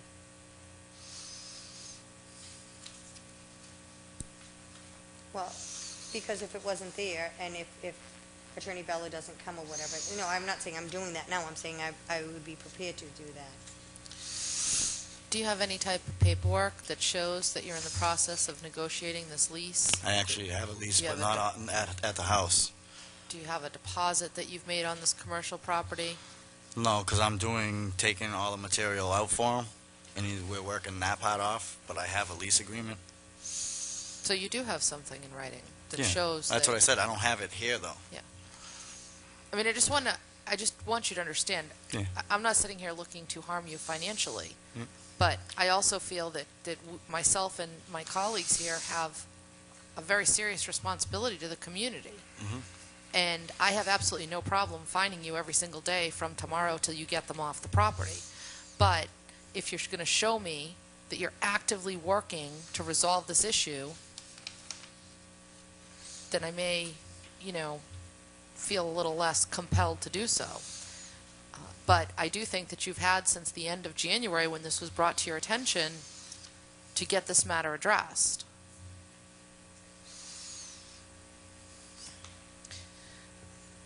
And I agree, Selectman Winslow, and my only concern is that even with with a deed or, a rental agreement or something that says the middle of April, I think that is too far off. Madam Chair. Mr. Holmes? I'm a little confused, I guess. With all due respect, sir, what I'm hearing is it's okay to break the law and violate our zoning laws here in town with fair warning from the Board of Health and the Inspectional Services Department, which is what we paid these people to do as our department heads in our departments. And they go out and tell an individual, we have an issue. That it's not resolved. We're sitting here in March, and believe it or not, we're discussing allowing this behavior to continue and continue to violate the zoning laws. So the man has a lawyer, and that's fine. But, I would say that, I have a problem saying 7 days, by next Tuesday night your lawyer's here, because we're giving you 7 more days to violate our zoning laws. That's why we have them in place. So, I'm sorry, but, I would make a motion to follow the building inspector's recommendation. And that's in 48 hours. If you don't have this cleaned up and straightened out to the satisfaction of Mr. Burke and Mr. Ethier, now I'd be willing, what's today, Tuesday? I'd be willing to go till Saturday, just to give you some time to move the vehicles, or whatever you have to do. 96 But hours. if not, Mr. Burke and Mr. Ethier should be allowed to do their job and enforce our zoning laws in the town of Wareham. Second And for if your lawyer discussion. has a problem with that, then he can get a hold of Mr. Andrews as the town administrator and take it up with him tomorrow morning. Mrs. Ekstrom, second for discussion. I'd like to further discuss, if we were to, I would like to see a fine set for the time after the 96 hours. Does not have to be $300 a day. $300 a day is the maximum. Because again, we don't intend to in financial harm, but as I think the other board members have very correctly pointed out, this has been an issue since January 25th. Okay. Today's March 1st. If we were to fine you for every day since the initial complaint and the initial violation, that's a lot of money and a lot of time and a lot of violation of the zoning bylaws. So I would If you want that in the form of a motion, Madam Chair, I would say that. If I could suggest, Mr. Holmes, withdrawing the second and withdrawing the motion, and then adding to the motion Okay. a dollar amount of a fine per day after the 96 hours. I'll withdraw my second. I'll withdraw my first. Okay. Would you like to revise? Yeah, I'll say that I'll make a motion that we give authority to Mr. Burke and Mr. Ethier to enforce this zoning violation, and that the occupant has 96 hours to rectify the situation, or Mr. Burke and Mr. Ethier have the authority. And I'll say that to me it's kind of lame, $300 per vehicle. And I would make a motion that we fine $300 a day until it's rectified. Is there a second? Second. Further discussion? I think it's just Well- important that people understand in the town of Wareham that We have an inspectional services department. He takes a lot of hits. And there were from the townspeople that the inspectional services department don't do their job. So they go out and they begin to do their job in the field work, and we as a board need to support that. When the health inspector goes out, and he takes a lot of hits about not doing his job, and he goes out and he finds these things, and they've both been doing a good job at this lately. We as a board need to support these two department heads. They have a very difficult job, and people have to understand that Miles Burke and Bob Ethia didn't go to finding this guy right away. This has been going on for a while. And I'm not saying that you didn't try to rectify. I'm just saying that we need to make a stand that we're going to enforce our zoning laws and our Board of Health laws. And that's it. I mean, that's what we're doing. And I think the board needs to support the town by supporting these two department heads. And I'm certainly going to do that. Madam Chair, Mrs. Winslow? I agree that we need to enforce the law and that we need to support the efforts that the employees make on our behalf. However, there is allegedly a business certificate that's been issued to this residence for some type of business. Landscaping. And admittedly, there was an awareness that this may involve landscaping. And my concern is what was on that application and what was actually approved. And I really want to see that before, because we're also not sitting here to, cause harm. We all know that. I want to make sure that that business certificate that was filled out honestly about what was the business that was going to be run, and that if it was approved based on honest statements, and now we're going to turn around and say, well, that if the business certificate is what Mr. Sergi says it is, and the town was aware that these vehicles were going to be there, and we approved that, then I think we're in a little bit of a pickle in terms of, the business certificate is incorrect, it needs to be revoked, and, I get all that, but that's a whole different process. So, Well, that is, If I could, If I could just address that, it seemed to be coming my way. Mr. Burke, we're only giving Mr. Burke or Mr. Ether the authority to enforce the law.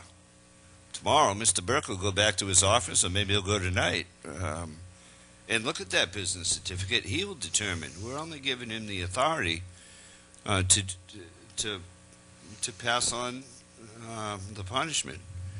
If he finds tomorrow that the town gave somebody a business certificate to store salt on their property and let that leach into an aquifer, I'd be pretty surprised.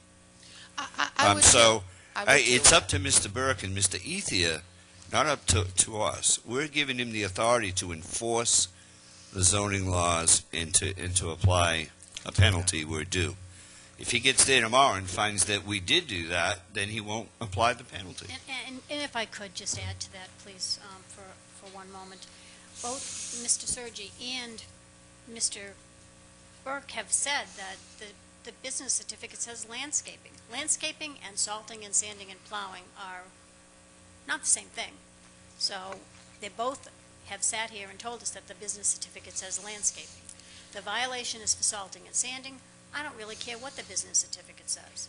But I no- think that we have a clear violation Can I here, ask a as Mr. Holmes has stated, and I think we should move forward on this. But we can't prove, at least I haven't heard, and I did have one more question for Mr. Burke. On 125, you said complaints lodged and initial inspection conducted. Were those complaints by telephone, email? Are they in writing? Are they specific to? They were in person by two different individuals, and email from the chief that was forwarding an email from another. He forwarded her email to me, and I expressed to him back that we were already engaged in working on it. And so 3. And these individuals witnessed the presence of salt, yes, and did you yourself? that there was certainly salt on the ground and salt in and on the trucks, because that's what they were doing. They were working for the town and had salt and sand in their trucks. They're sanders that are in these plows. So, and I talked to Mr. Sergi, and he was what I thought was cooperative and understood that, you know, that would be a problem and would remove the trucks. But, and let me just say, I mean, the fine, you know, we can work. I did leave my card in his door the other day. I don't just issue fines because somebody came in and said, oh, we were going to rent the apartment in the basement and he has an illegal apartment down there. We went to go and try and, so the shed, I know Mr. Williams spoke to you. Andy Williams was working on that, the other building inspector, as well as the basement apartment. You know, that wouldn't be involved. I just wanted them to move the trucks immediately, and then we could work on the other issues. I don't have a problem with giving, and if it was built-out space as a bonus room or whatever, and it's for family use, as we said earlier, it's fine. You know, we can work with that. That wasn't the nature of the complaint, but we will follow up and do our due diligence on that as well. Mr. Surgeon. The complaint came from Mark. They were homeless. I told them they could stay in the 2 rooms downstairs until they found a place. Then it didn't work out, and I told him he had to leave. That's where the complaint came from. I don't have a problem with you coming looking at it anytime. Just let me know I'm home after 4. Okay, so we have Or 2 3:30. separate issues. We have the Okay. Yep. construction, and we have the sand and trucks, and in a Zone 2 area Now- that has not been addressed. Now the salt, there's no storage of salt on that property. Absolutely none. So that's the violation. The salt on the trucks, I sand, salt, plow, Charge Pond Road, every road off of Charge Pond Road, Sarah Beth, I sand, I salt, I plow. That's what I'm told to do. You're told to salt those roads? Yep. He's my driver. Oh, I wasn't questioning whether he was telling me the truth. I just That's what wanted I'm to make told to sure I do. heard what he said. I'm told to do it. That's what I do. They tell us not a lot. Cut back the spinner because it's an aquify area. But that's what we do. How can I get fined, violated for something that the town tells me to do? Nobody's suggesting that you would be fined for doing your job. What the That's suggestion one of my being fined violations. is for storing the trucks, including the salt and sand. Not the There's sand, no the salt. It's on the trucks, right? There's none on the trucks in my yard. There's leftover from driving down the road, little embers on the side of the trucks, on the tire, you know? Like yourself driving down the road after they salt the road, you get salt on your car. What do? You park it in your driveway. You have salt on your car now. So you're going to violate me for having salt on my trucks? Yes, I understand it's a sander truck. It has probably a little more than average, but I take care of it. I bring it to a place, we rinse them down a day or 2 after the storm, then we bring them back to the property. That's why some of these violations that you guys have are false accusations. So that's why I went and got my representation, because we got pictures, documents. I got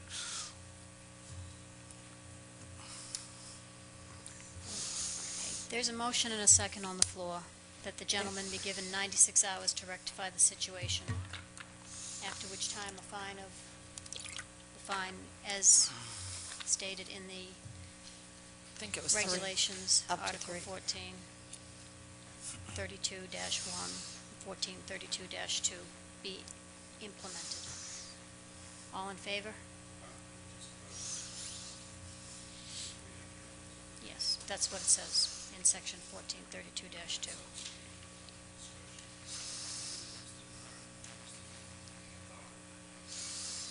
That's correct.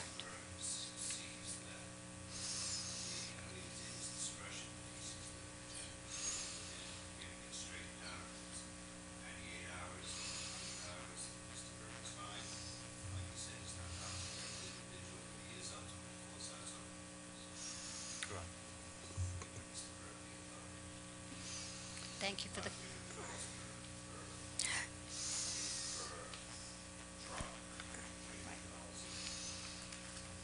Thank you for the clarification, Mr. Holmes. All in favor? Aye. Opposed? Abstained? It's 400 in favor. Am I correct in my count? Thank you, gentlemen. Thank you, Mr. Burke. Thank you. So I got one quick question. If I make a complaint for the same thing that I have, who do I do that to, him?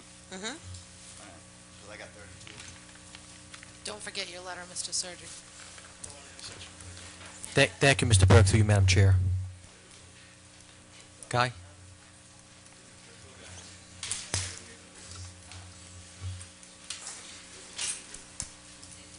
Madam Chair, if I could continue. Mr. Andrews, please. Expeditiously, yes. Item 2 and item 3 I'll take up in one fell swoop. I asked Mr. Campina to come up and to assist. He, as well as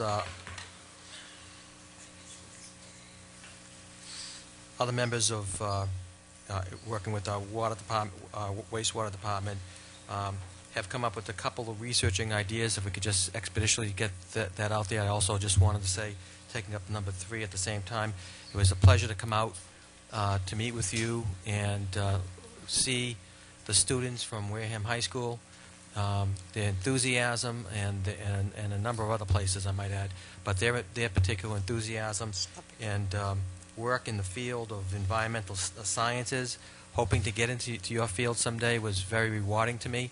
And you know, as a town administrator, I wanted to say on behalf of the board, it was very well received. A number of the students asked very good questions. I know they stumped me at several points, but maybe, Guy, you can wrap those 2 items up in the same report.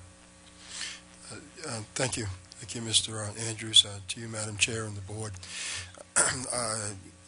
We had the students out from Upper Cape, including students from the town of Wareham, in that group, and it was really fascinating. A couple of the students were competing in a lab contest in the state of Massachusetts, looking to go on to the Nationals.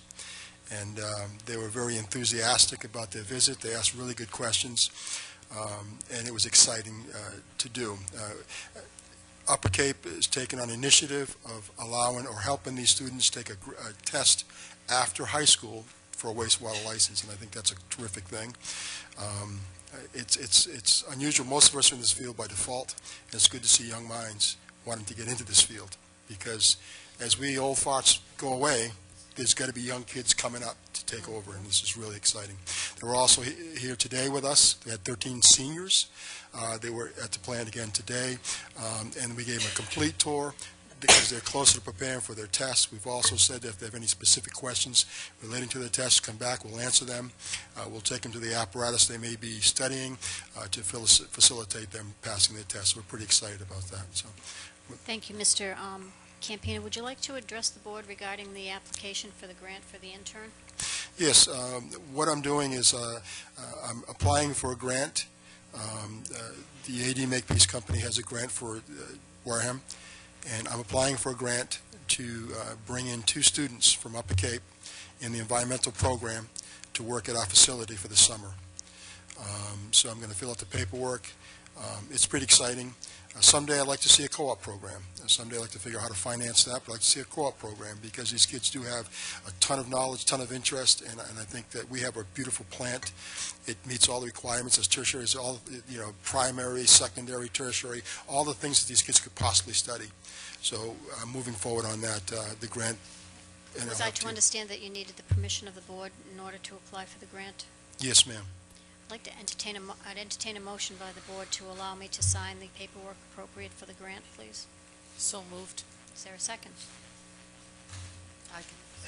So moved, second. I'll Somebody? second. Thank you. All in favor? Aye. Opposed? Abstained? It's 300. Thank you, board, and thank you, Mr. Campina. Thank you.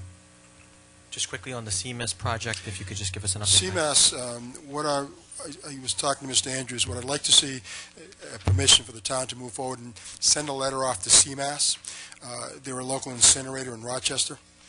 And what I would like to see or pursue is I would like to give them 150,000 gallons per day of our effluent. Right across from our receiving water, there's a trail line. That rail line goes right to CMAS, and they take trash there every single day. Put a couple tankers out there, ship them some water. They use the water for cooling. There's some issues of them taking water from the aquifer. They're trying to get water other ways, and this would be a great asset to them. It was suggested, I discussed this with the DEP, they thought it was a great idea, and they suggested that we do pursue this.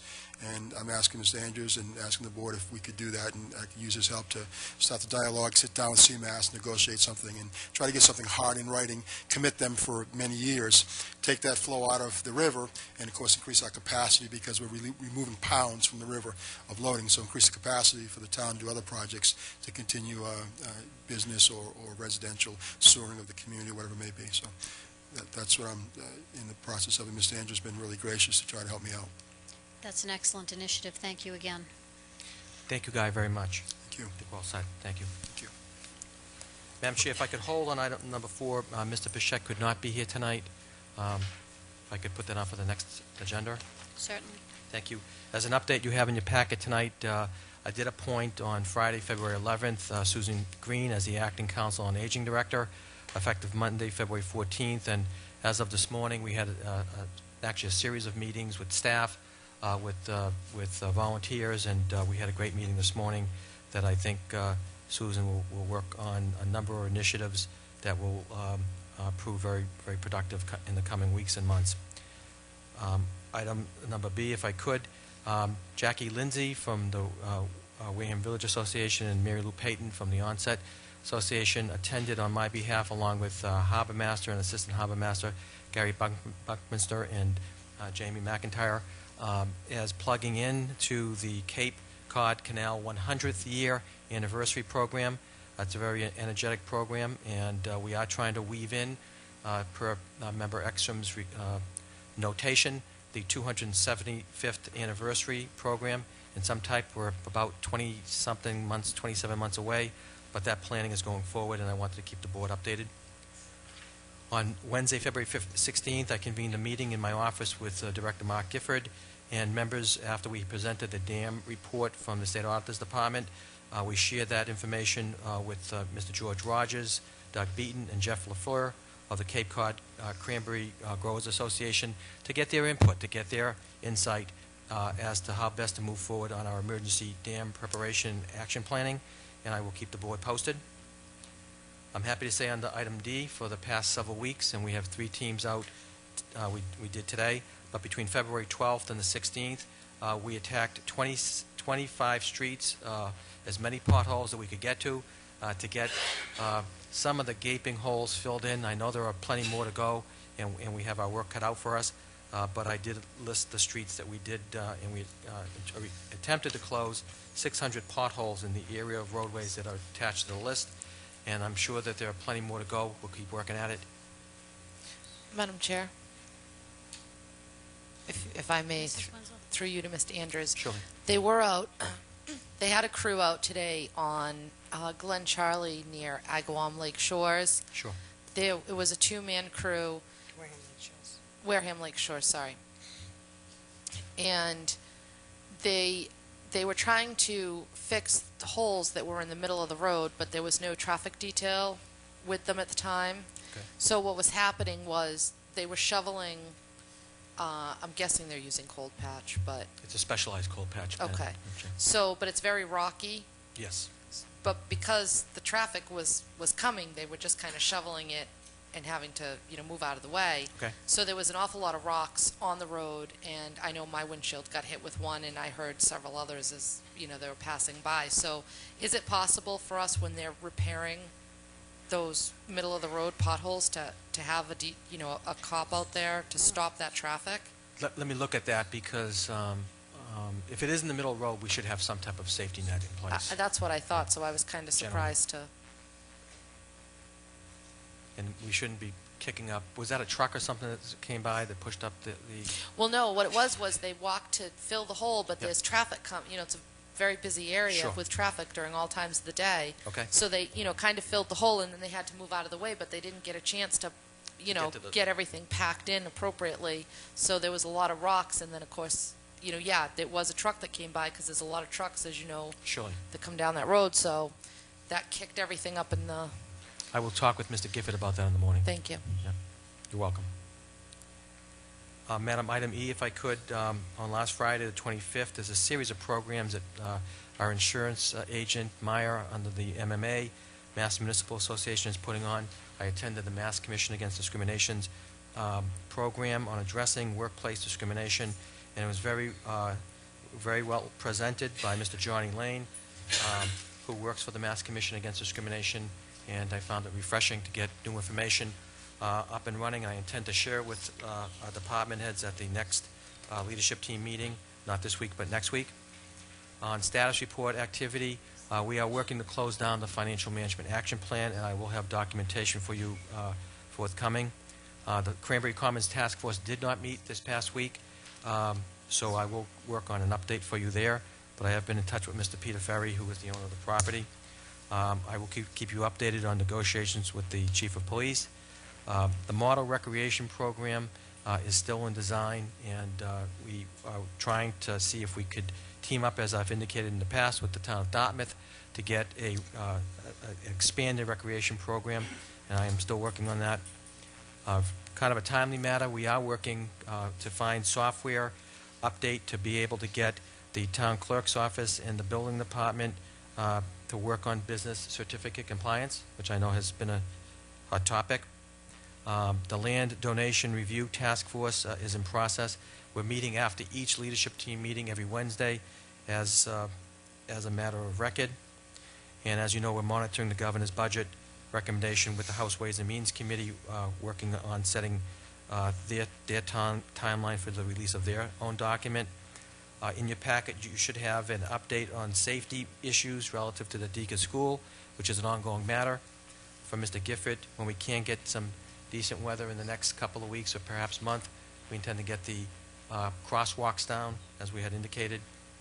And also, lastly, in your packet, under library certification, you should have a copy of the waiver approval, which has been approved by the state, and also a letter with regards to funds to be paid to the town of Wareham.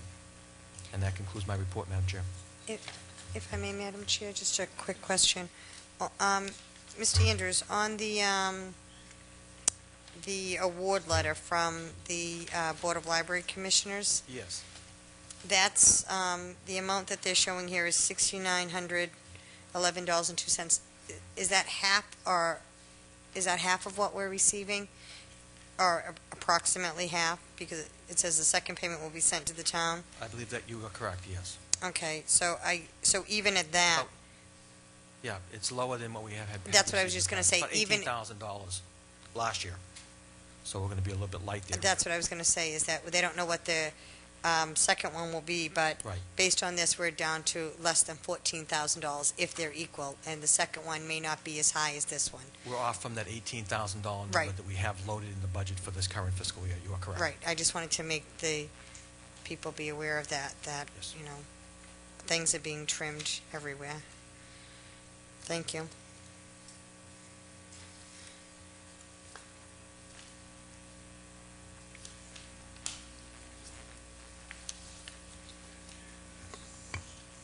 Yes, you may. Through you to Mr. Andrews.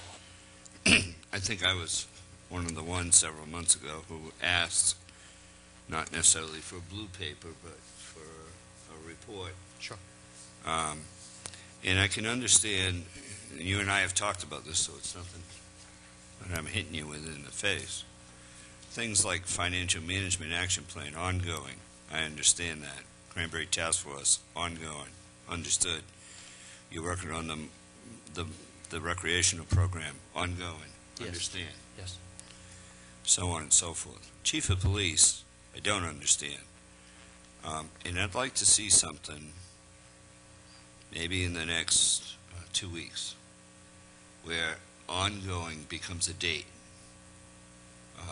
I know in your mind you must have a date. I mean, summer's coming. We have a part-time chief. You know I like him, so it's not an issue with Rick. Sure. But we need to have a full-time chief. You know that's the goal, whether it's him or it's somebody else. And I'd like to see something happen in this column instead of ongoing, right? Sure. You know, I know that you've sent in the paperwork for the assessment management program so that we can do that in peace, right? That's correct. And maybe you could put that on this list so that every week you don't just say ongoing. I mean, I'll keep you posted on the chief.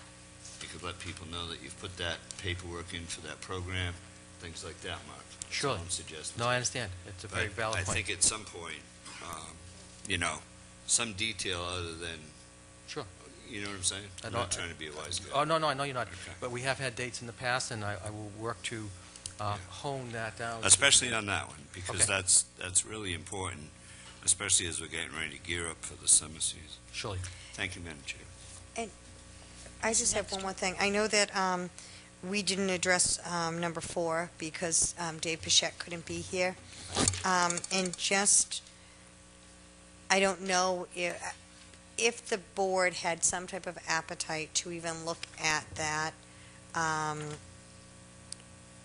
that I would, I mean, and hopefully David would be able to come in, but I know that there are selectmen that unfortunately will not be here next week, and I'll if hold there- it until, excuse me, Madam Chair. well, until- well, my concern is Sure. though that if we had an appetite and if community preservation had an appetite Sure. and conservation, we would have to get it on a warrant article.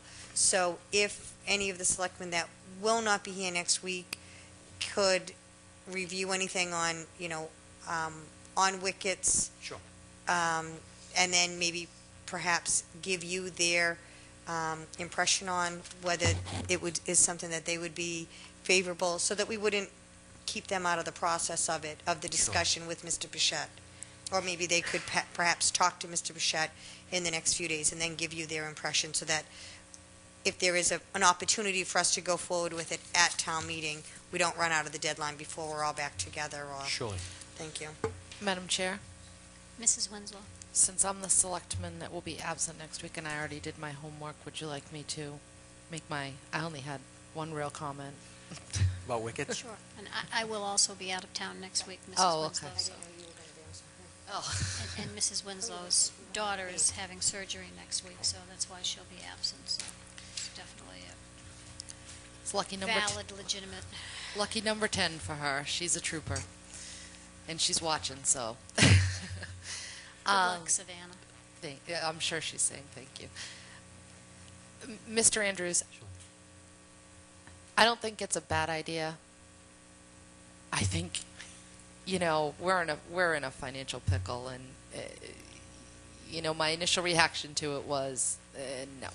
But the more I thought about it, I thought, I'd really like to see something from the planning department, from someone that tells me why this would be valuable to the community as a whole, because at the end of the day, we're asking the community to spend their dollars in some of the worst fiscal times that we've ever seen. So that's what I'd want to, I'd want to see a pretty thorough explanation of what the real value is to us. Your point is well taken. And by the way, the only reason why I asked for Mr. Pichette to be here is that I asked him to look at this and put the report together, along with John Charbonneau in the planning department. But here's what it comes down to. We're in touch with Dan Bertram. I have been in touch with them. And the prospect came up, and it's a concept, once again. It's the idea, when would we get another chance at looking at an island? And we met with Mr. Bertram. He was kind enough to come up from Western New York and meet with the entire leadership team and talk with us about the concept of what would the Wickeds Island mean to us if we had an interest, if we wanted to go a certain route to at least do our diligence on it. And that's really what it pertains to.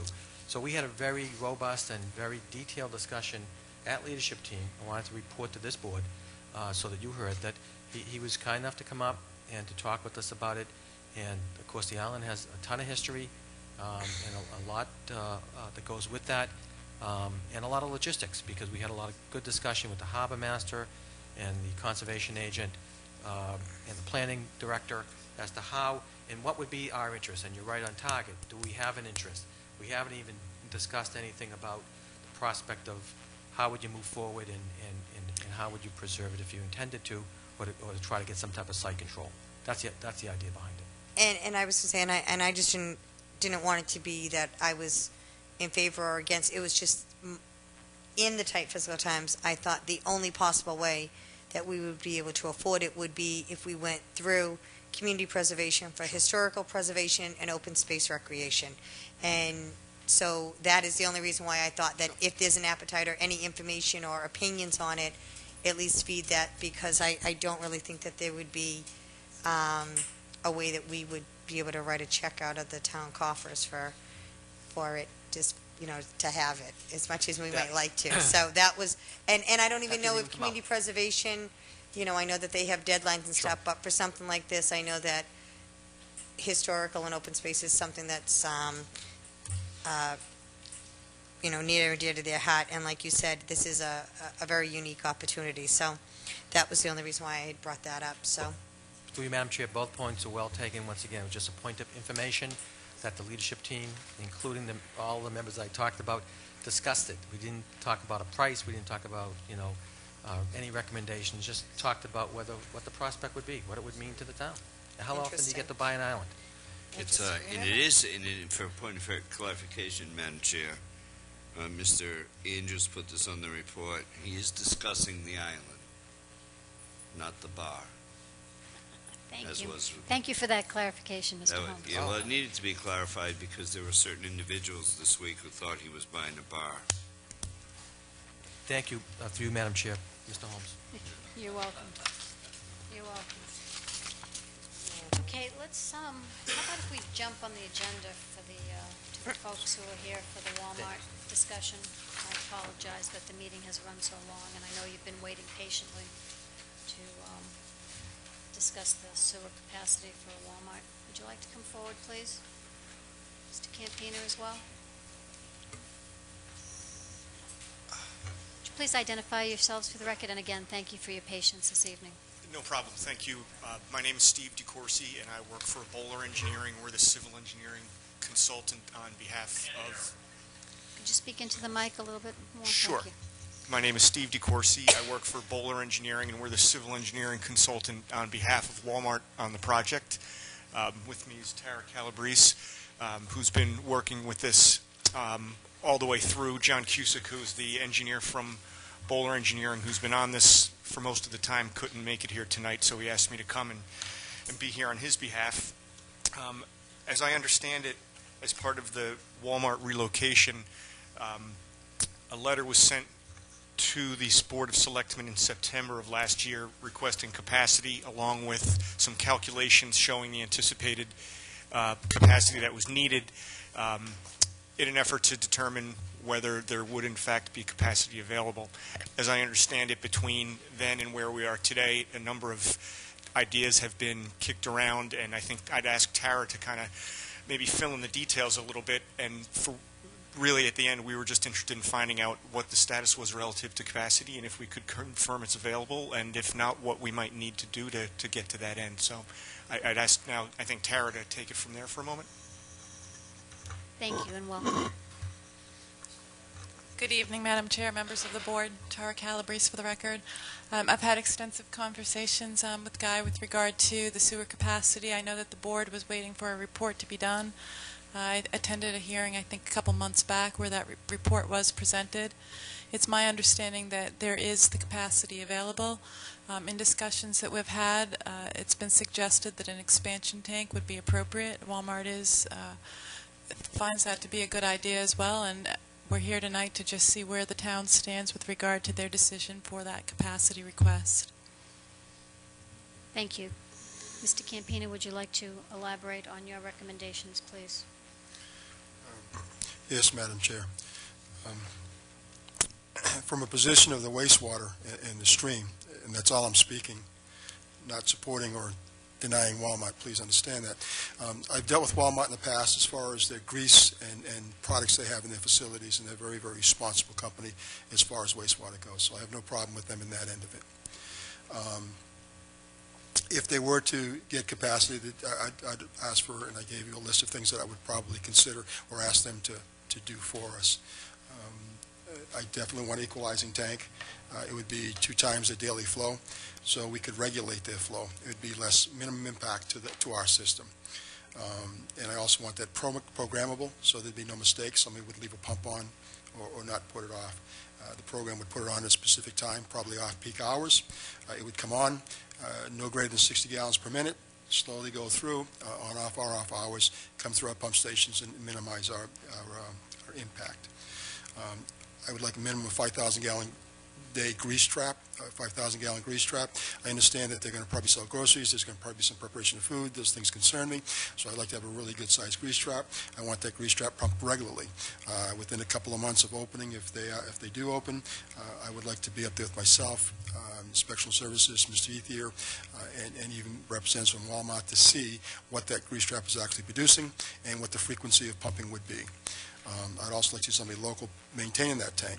Historically, in my experience, Walmart hires a national company, and they leave the local guys out of the business, and that upsets me a little bit. I'm not telling them how to run the business, but I would suggest strongly that someone from Wareham be able to take care of that task. The equalizing tank itself, it would be vented. If it creates any odors, I would strongly suggest that they repair that. There's certain things they can do for odor mitigation. I would require that. If there's any complaints, I'd be right down there and make sure that was taken care of. I concern myself with odors. And by pumping every night, I'm suggesting that it should not happen, but if it does happen, I'll hold them responsible. That's going to be their responsibility, not ours. Now, there's certain things that I may not have thought about. We've got a pump station being updated now through AD Makepeace. When they're completed, maybe something I forgot. So I've asked for an escrow, and that's to be determined. Somebody can throw around what's appropriate, and I'd like to have somebody set aside for any unforeseens. There's some I can't think of it all.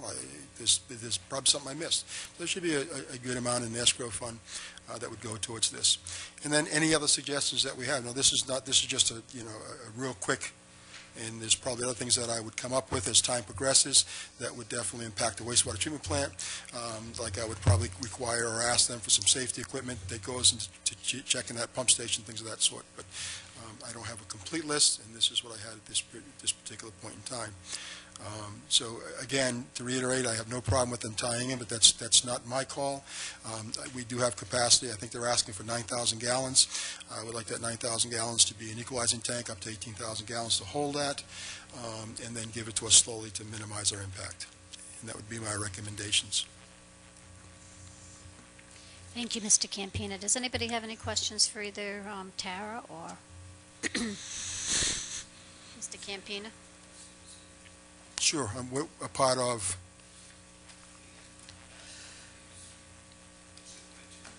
I'm sorry. They were asking for 9,000 gallons, and we have that capacity according to our report, 9,000 gallons. So as far as I said, my position is that the gallons are, I would support that. The gallons are available. It's commercial revenue. And by putting certain things into place to minimize the impact of the treatment plant and to the infrastructure, I think it would be good gallons to have. That's just my opinion, and of course what the board decides to do. And this is strictly from a wastewater perspective only. And I really want to emphasize that.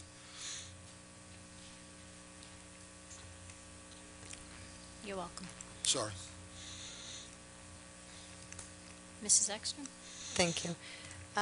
Mr. Campina, do we still not have any number on what the capacity, what the gallon request for the B.2 is? I have no request. No, I actually, I don't have any answer to that. So we don't really know if we have gallonage because we are required under contract with that we are to provide them sewage. Well, I would suggest strongly that cannot be left open. If we have an open number, then we need to close that gap, because there's no way I can commit to anybody unknown gallons for unknown. And if that's out there, I think I strongly suggest we get a hold of that, just say, hey, these gallons, this is all we have, or pull it off the table. I'm not too sure how it came about, but I got to tell you, I don't like the idea. I can't live with just whatever you use. That doesn't cut it for me. Well, I'm sorry, I'm not No, totally no, up to no, it. no, no, I I- haven't read it, but I apologize. No, I certainly agree with you, and I have been made the villain time and time again because I have asked this question. It is something that I strongly recommend that we, I believe the last time when we were giving out gallonage, so we wouldn't stand in the way of a development, that it was requested that we sit down with that business to discuss the particulars of the BDOD too. The the people in front of us at the time had agreed to sit down, and I think that was the last time we heard from them. So I certainly should not, nor, do I want to be part of those discussions, but I strongly suggest, I got 5 weeks left, I strongly suggest that you guys get a number on that, because Absolutely. if not, you're going to be in for a royal surprise. And I've been trying to get that since 2008, and I strongly suggest you get the number, or you guys are going to be the ones that are in a lot of trouble. And Walmart, whether I, whether I agree or disagree with you going across town, which, by the way, I disagree because I live on the other side, and it's going to be a barren wasteland. But regardless of that, I have concerns that if we're going to give out, we denied a housing development down the street because we didn't have capacity, or so we thought, because we're trying to prepare for this, or be ready for this. And with that unknown out there, I strongly suggest that before we give away large gallons, that we find out. Well taken. If you give me the particulars, I'll definitely get the answer for you. And once I get the answer, I think we should sit down and decide how we're going to close that loop. I'll get it for you. It was a Okay. it was a town meeting vote that gave them this, and the contract, the agreement is a 100-year contract For unlimited gallons. that we would provide sewerage. It's a 300-acre parcel, but my understanding is 65 acres of upland, so it's not unlimited unless you can figure out whatever you can build on 65 acres. It could be substantial, so Absolutely. it's definitely something that needs to be addressed. Well, I would strongly suggest that it would be as available. What I'm hearing is that no matter what we do, we've got to make those gallons available. So that means that puts the town of Wareham at a dead standstill. We do nothing because we got to reserve it for someone else. I have a problem with that, and if the time they come, if there's nothing available, so be it. But I don't want to stop progress just because we have this certain unknown, and I hear what you're saying, but if there's nothing available when they come, then that's just it. There's nothing available, and I don't understand the vote. So Actually, I was going to say, although I know that you were talking about the 150,000 gallons, and that you and I had earlier talked about, coming up with other ways to, was it, yeah, well, yeah, reduce the gallonage that's going out to the water. I mean, there could also be something like that, because they didn't. I'll get you the contract, but there are Excellent. some grave concerns, and Okay. and if they're not addressed, I'd like to address them, and if they're going to do that much of an acreage, they could probably put the water on their own property. Madam Chair? While I appreciate my colleague's concern, I do think that a number of times we've been given some rough numbers on the BDOT project, and the last time they were here, they did offer, after Selectman Holmes had asked them to come in and rediscuss that, but they're not here tonight, so my feeling on this to the Walmart people is that you're here before us for a sewer permit, and if Mr. Campina tells us that we have that we can take the flow, and Walmart is willing to agree to what Mr. Campina wants, then that's what we're here to do, and he's the person who's ultimately responsible for the treatment plant. So I'm going to, since I don't know that much about sewer, I'm going to defer to him on that. I'm not sure if you're asking us tonight to give you this, or I'm a little bit confused by some of the Or are you just looking for us to tell you that? Because it's difficult for us to sit here tonight and say we can or can't do this because we don't have. Maybe you can clarify. Sure. I think at this point tonight, we'd like to find out what the next steps would be to go ahead and get a final approval so that we can move forward and make sure we understand what the sanitary sewer need design should be. And I think with some of the information we've heard tonight relative to the expansion tank and all of the other different pieces, that takes us in that direction. And then I guess maybe my next question, and just to clarify, the gallonage that we put in the letter that we sent in last September was actually 9,635 gallons. What we would need to do coming out of this to get to the next step and, again, finalize having the sewer capacity. Thank you for the clarification. Mr. Holmes?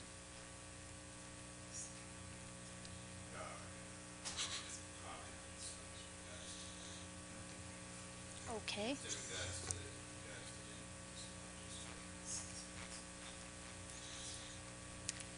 Well, I think that if you were looking for your next steps and you're willing to comply with the conditions as they've been laid out so far by Mr. Campina, and we are looking for some sort of an estimate for the BDOD property.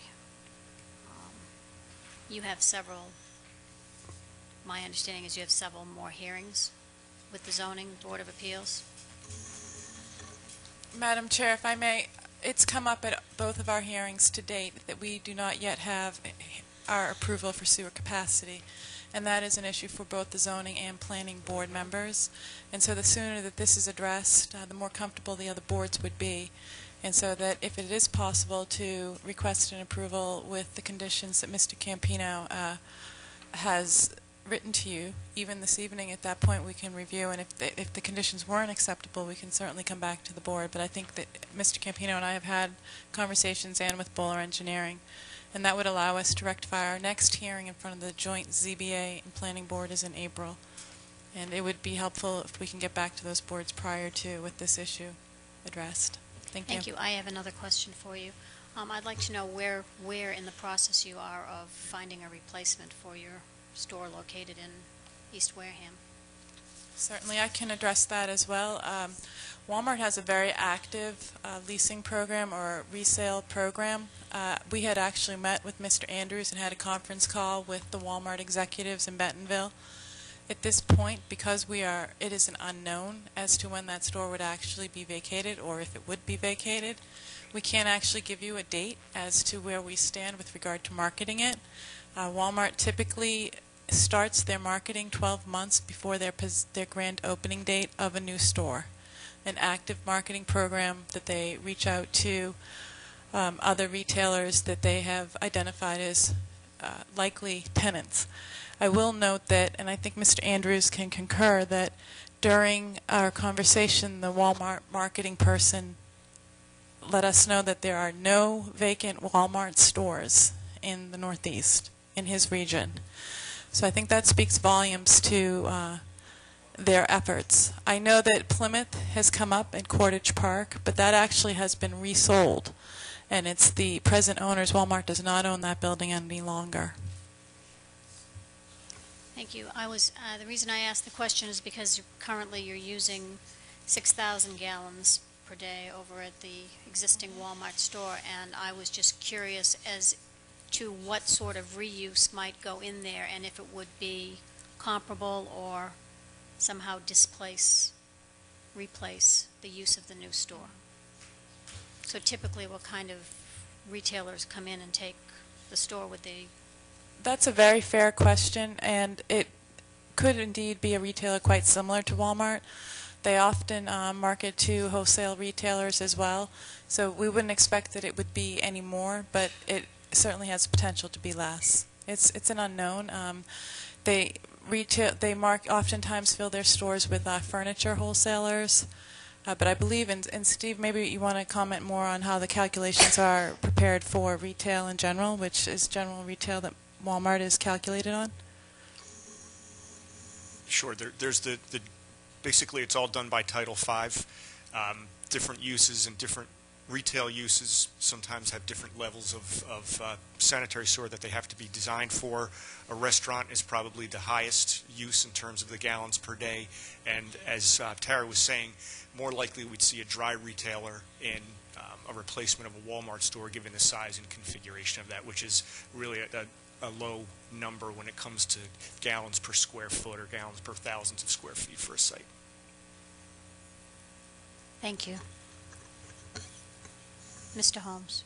Through you, just to clarify, in the existing Walmart building, Walmart owns the building and leases the land. Is that correct?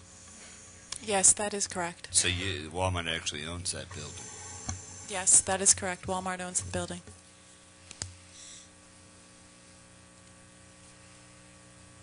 Thank you. That's all I wanted to ask. Anyone else? Madam Chair, I would suggest, since their next hearing is until April, that we gather the information that we need regarding the BDOD before we make a decision on sewer capacity, because they're essentially asking us to give them the sewer, and there's still some variables that we need to take into account. What's the pleasure of the board? Is that a motion or? Yeah, I could make it into a motion. I would make a motion that we put this on the agenda for 2 weeks from tonight, which would be the 15th of February. Oh, no, wait, March, sorry.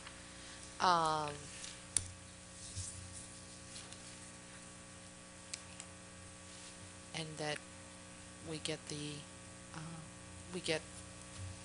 some more information from 80 Makepeace about the BDOT and the gallons that they're going to be looking for.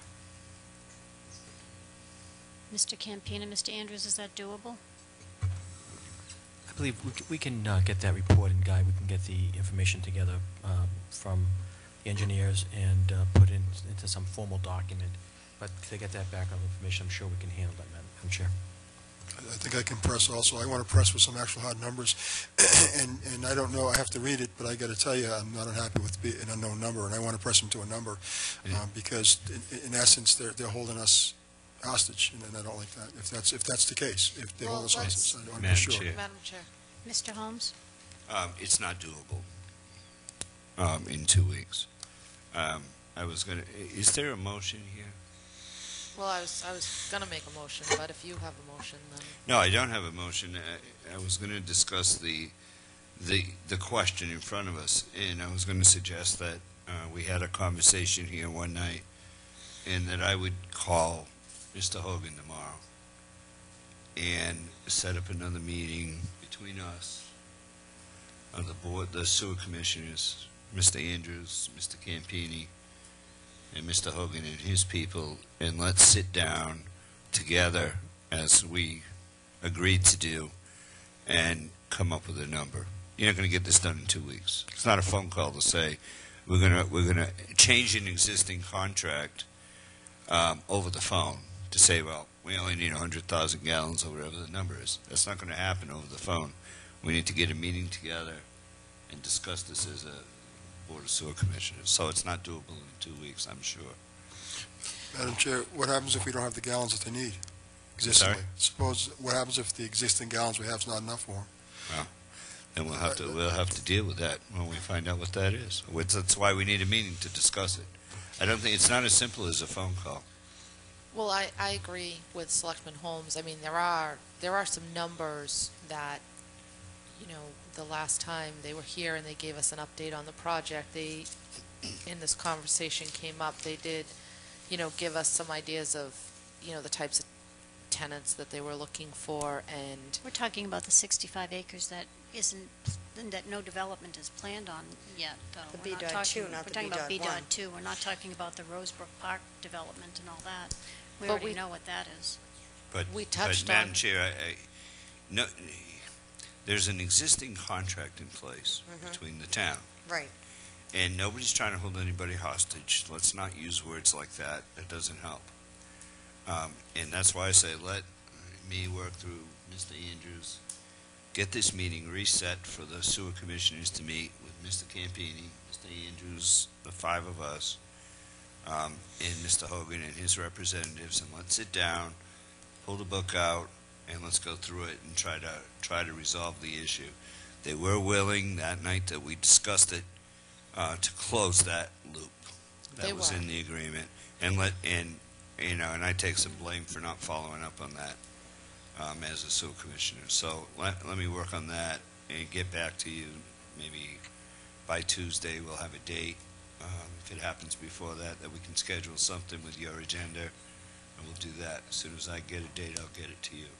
But it's not going to happen in the next week or two. We're talking about a huge contract between the town and Makepeace. I would say that sounds like the best idea to me. Is we should probably. And you folks don't need an answer in the next. I mean, your next hearing with zoning is when, in 6 months? It's in April. It's in April. Second. I think you have other obstacles to face with them, other than this issue, correct? I mean, you don't need this That is issue correct. resolved before you go back to them, do you? No, we will still go back to them, but it's been brought up on several occasions. But no, you're correct. It does not have to be resolved. Right. And so that we can take care of our business, and you can continue to go through the planning and zoning process, and you can at least tell them that you came before. I see members here tonight in the audience, so you can at least tell them that you're working with the Board of Selectmen on coming up with approval for the sewerage. So the process has started, but we don't want to issue something out until we get the first piece cleared up with Makepeace, and we'll get that done in short order. But it won't be in 2 weeks. Okay? Well, let me toss this out for a hypothetical. We meet with the Makepeace company. They need more capacity. Walmart doesn't get its permit. We don't give you a sewer permit. What will your plan B be? What would your plan B be? A wastewater treatment facility on site. So you are prepared to do that? Yes, we are. Thank you, that's helpful to know. Okay, well, why don't we try to get something set up with the Makepeace company by the 29th, for the 29th of March, and we will be back in touch with you. Thank you, Madam Chair, members of the board. Thank you. Thank you very much. You're welcome. Thank you for your patience, and thank you.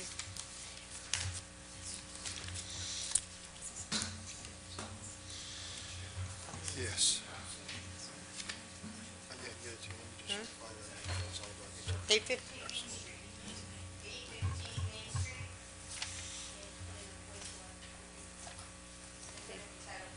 Title V.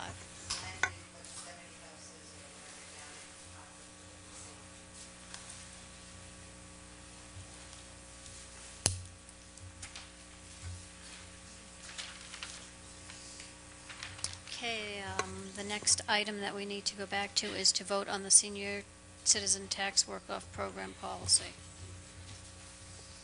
Madam Chair, in your packet, you have the senior work-off program background information under Chapter 59 of Section 5K for property tax liability reduction, and it's an annual vote of the board that we're looking for.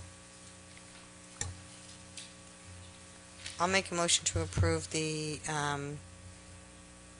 senior citizen tax work-off program for 2011. I'm sorry, yeah, for 2011.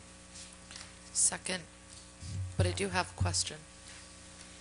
Please ask. Just for clarification, because this is the first time I've done it, when the applications come in, where are they funneled through, and who's making the decision as to a financial hardship? The applications come in through the Council on Aging, and I'm inclined to leave it there for the time being.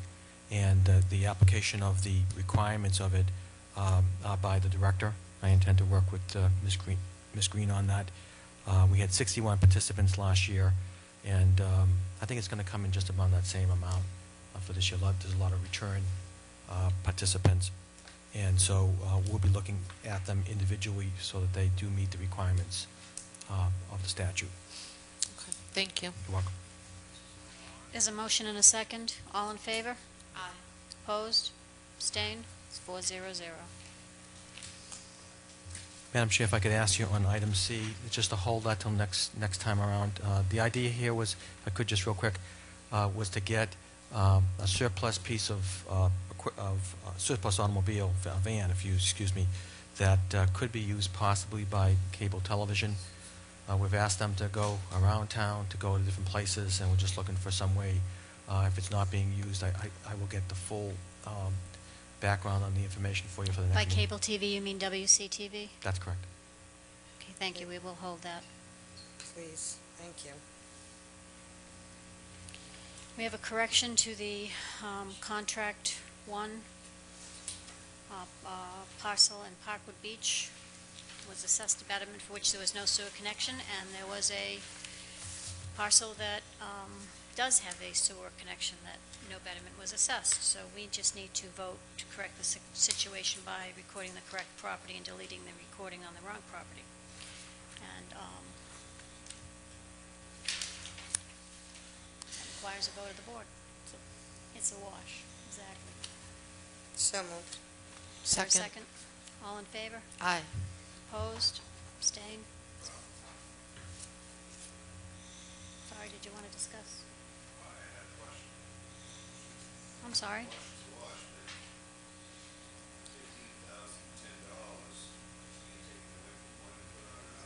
That's correct. Right. No, we did not. There are actually two parcels That's why I right was next so to each quick. other. And the stub is in the right place. That's the good news. Okay, do we have any liaison reports?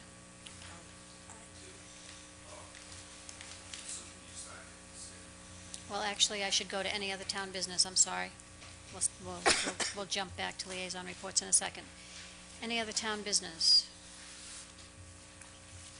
Mrs. Ekstrom? Mrs. Winslow? Mr. Holmes? Okay, then we'll go with liaison reports. Mr. Holmes? I would, on the appointments group,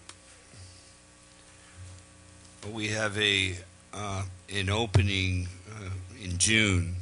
It's April, so I wanted to make sure that we advertised known openings during this month of March. We have an opening available on the one opening on the cemetery committee. One of the folks on that group will not be looking for renewal, and we also have we'll have an opening on the clean water committee, opening in June as well. So we'll make those announcements today as per our policy. As I get information from individuals who are not going to, who are not looking to be reappointed, we'll bring those up. So that's what I have for, that's it. Thanks. Thank you, Mr. Holmes. Anyone else For liaison?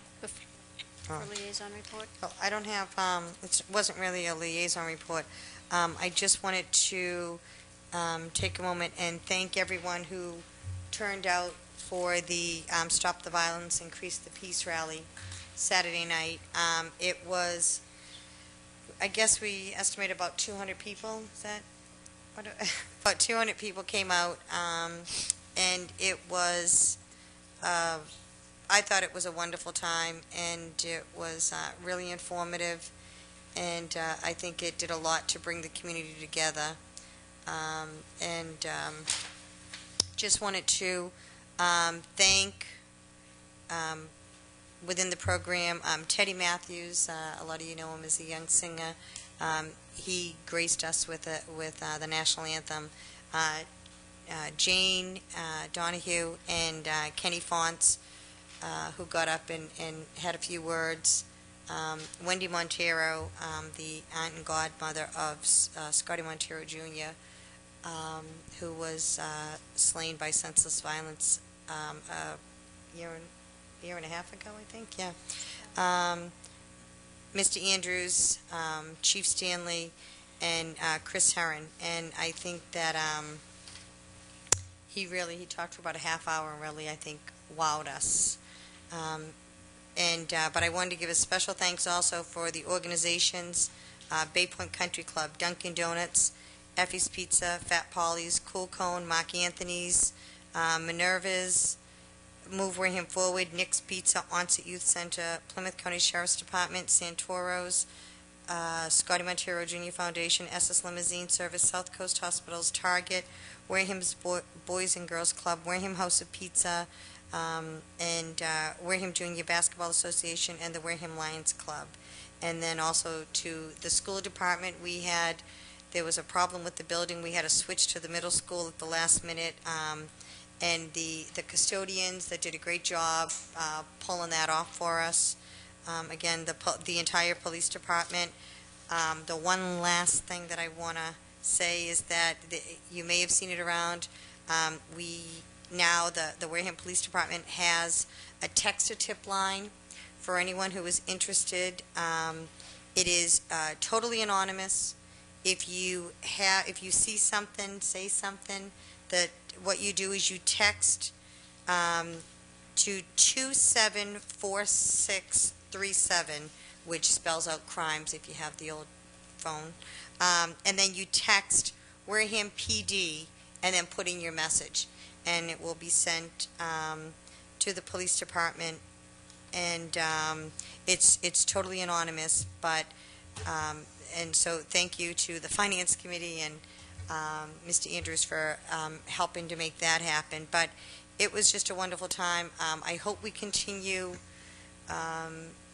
to keep this engaged. The people who won the drawing, they will be receiving their Target gift cards in the mail. What else do I have to say? I don't know. It was just a fantastic time. And the next time we have something, I really encourage everyone to come out, because it really did show, when I was growing up, what community was. It really pulled that back together. So thank you all for participating.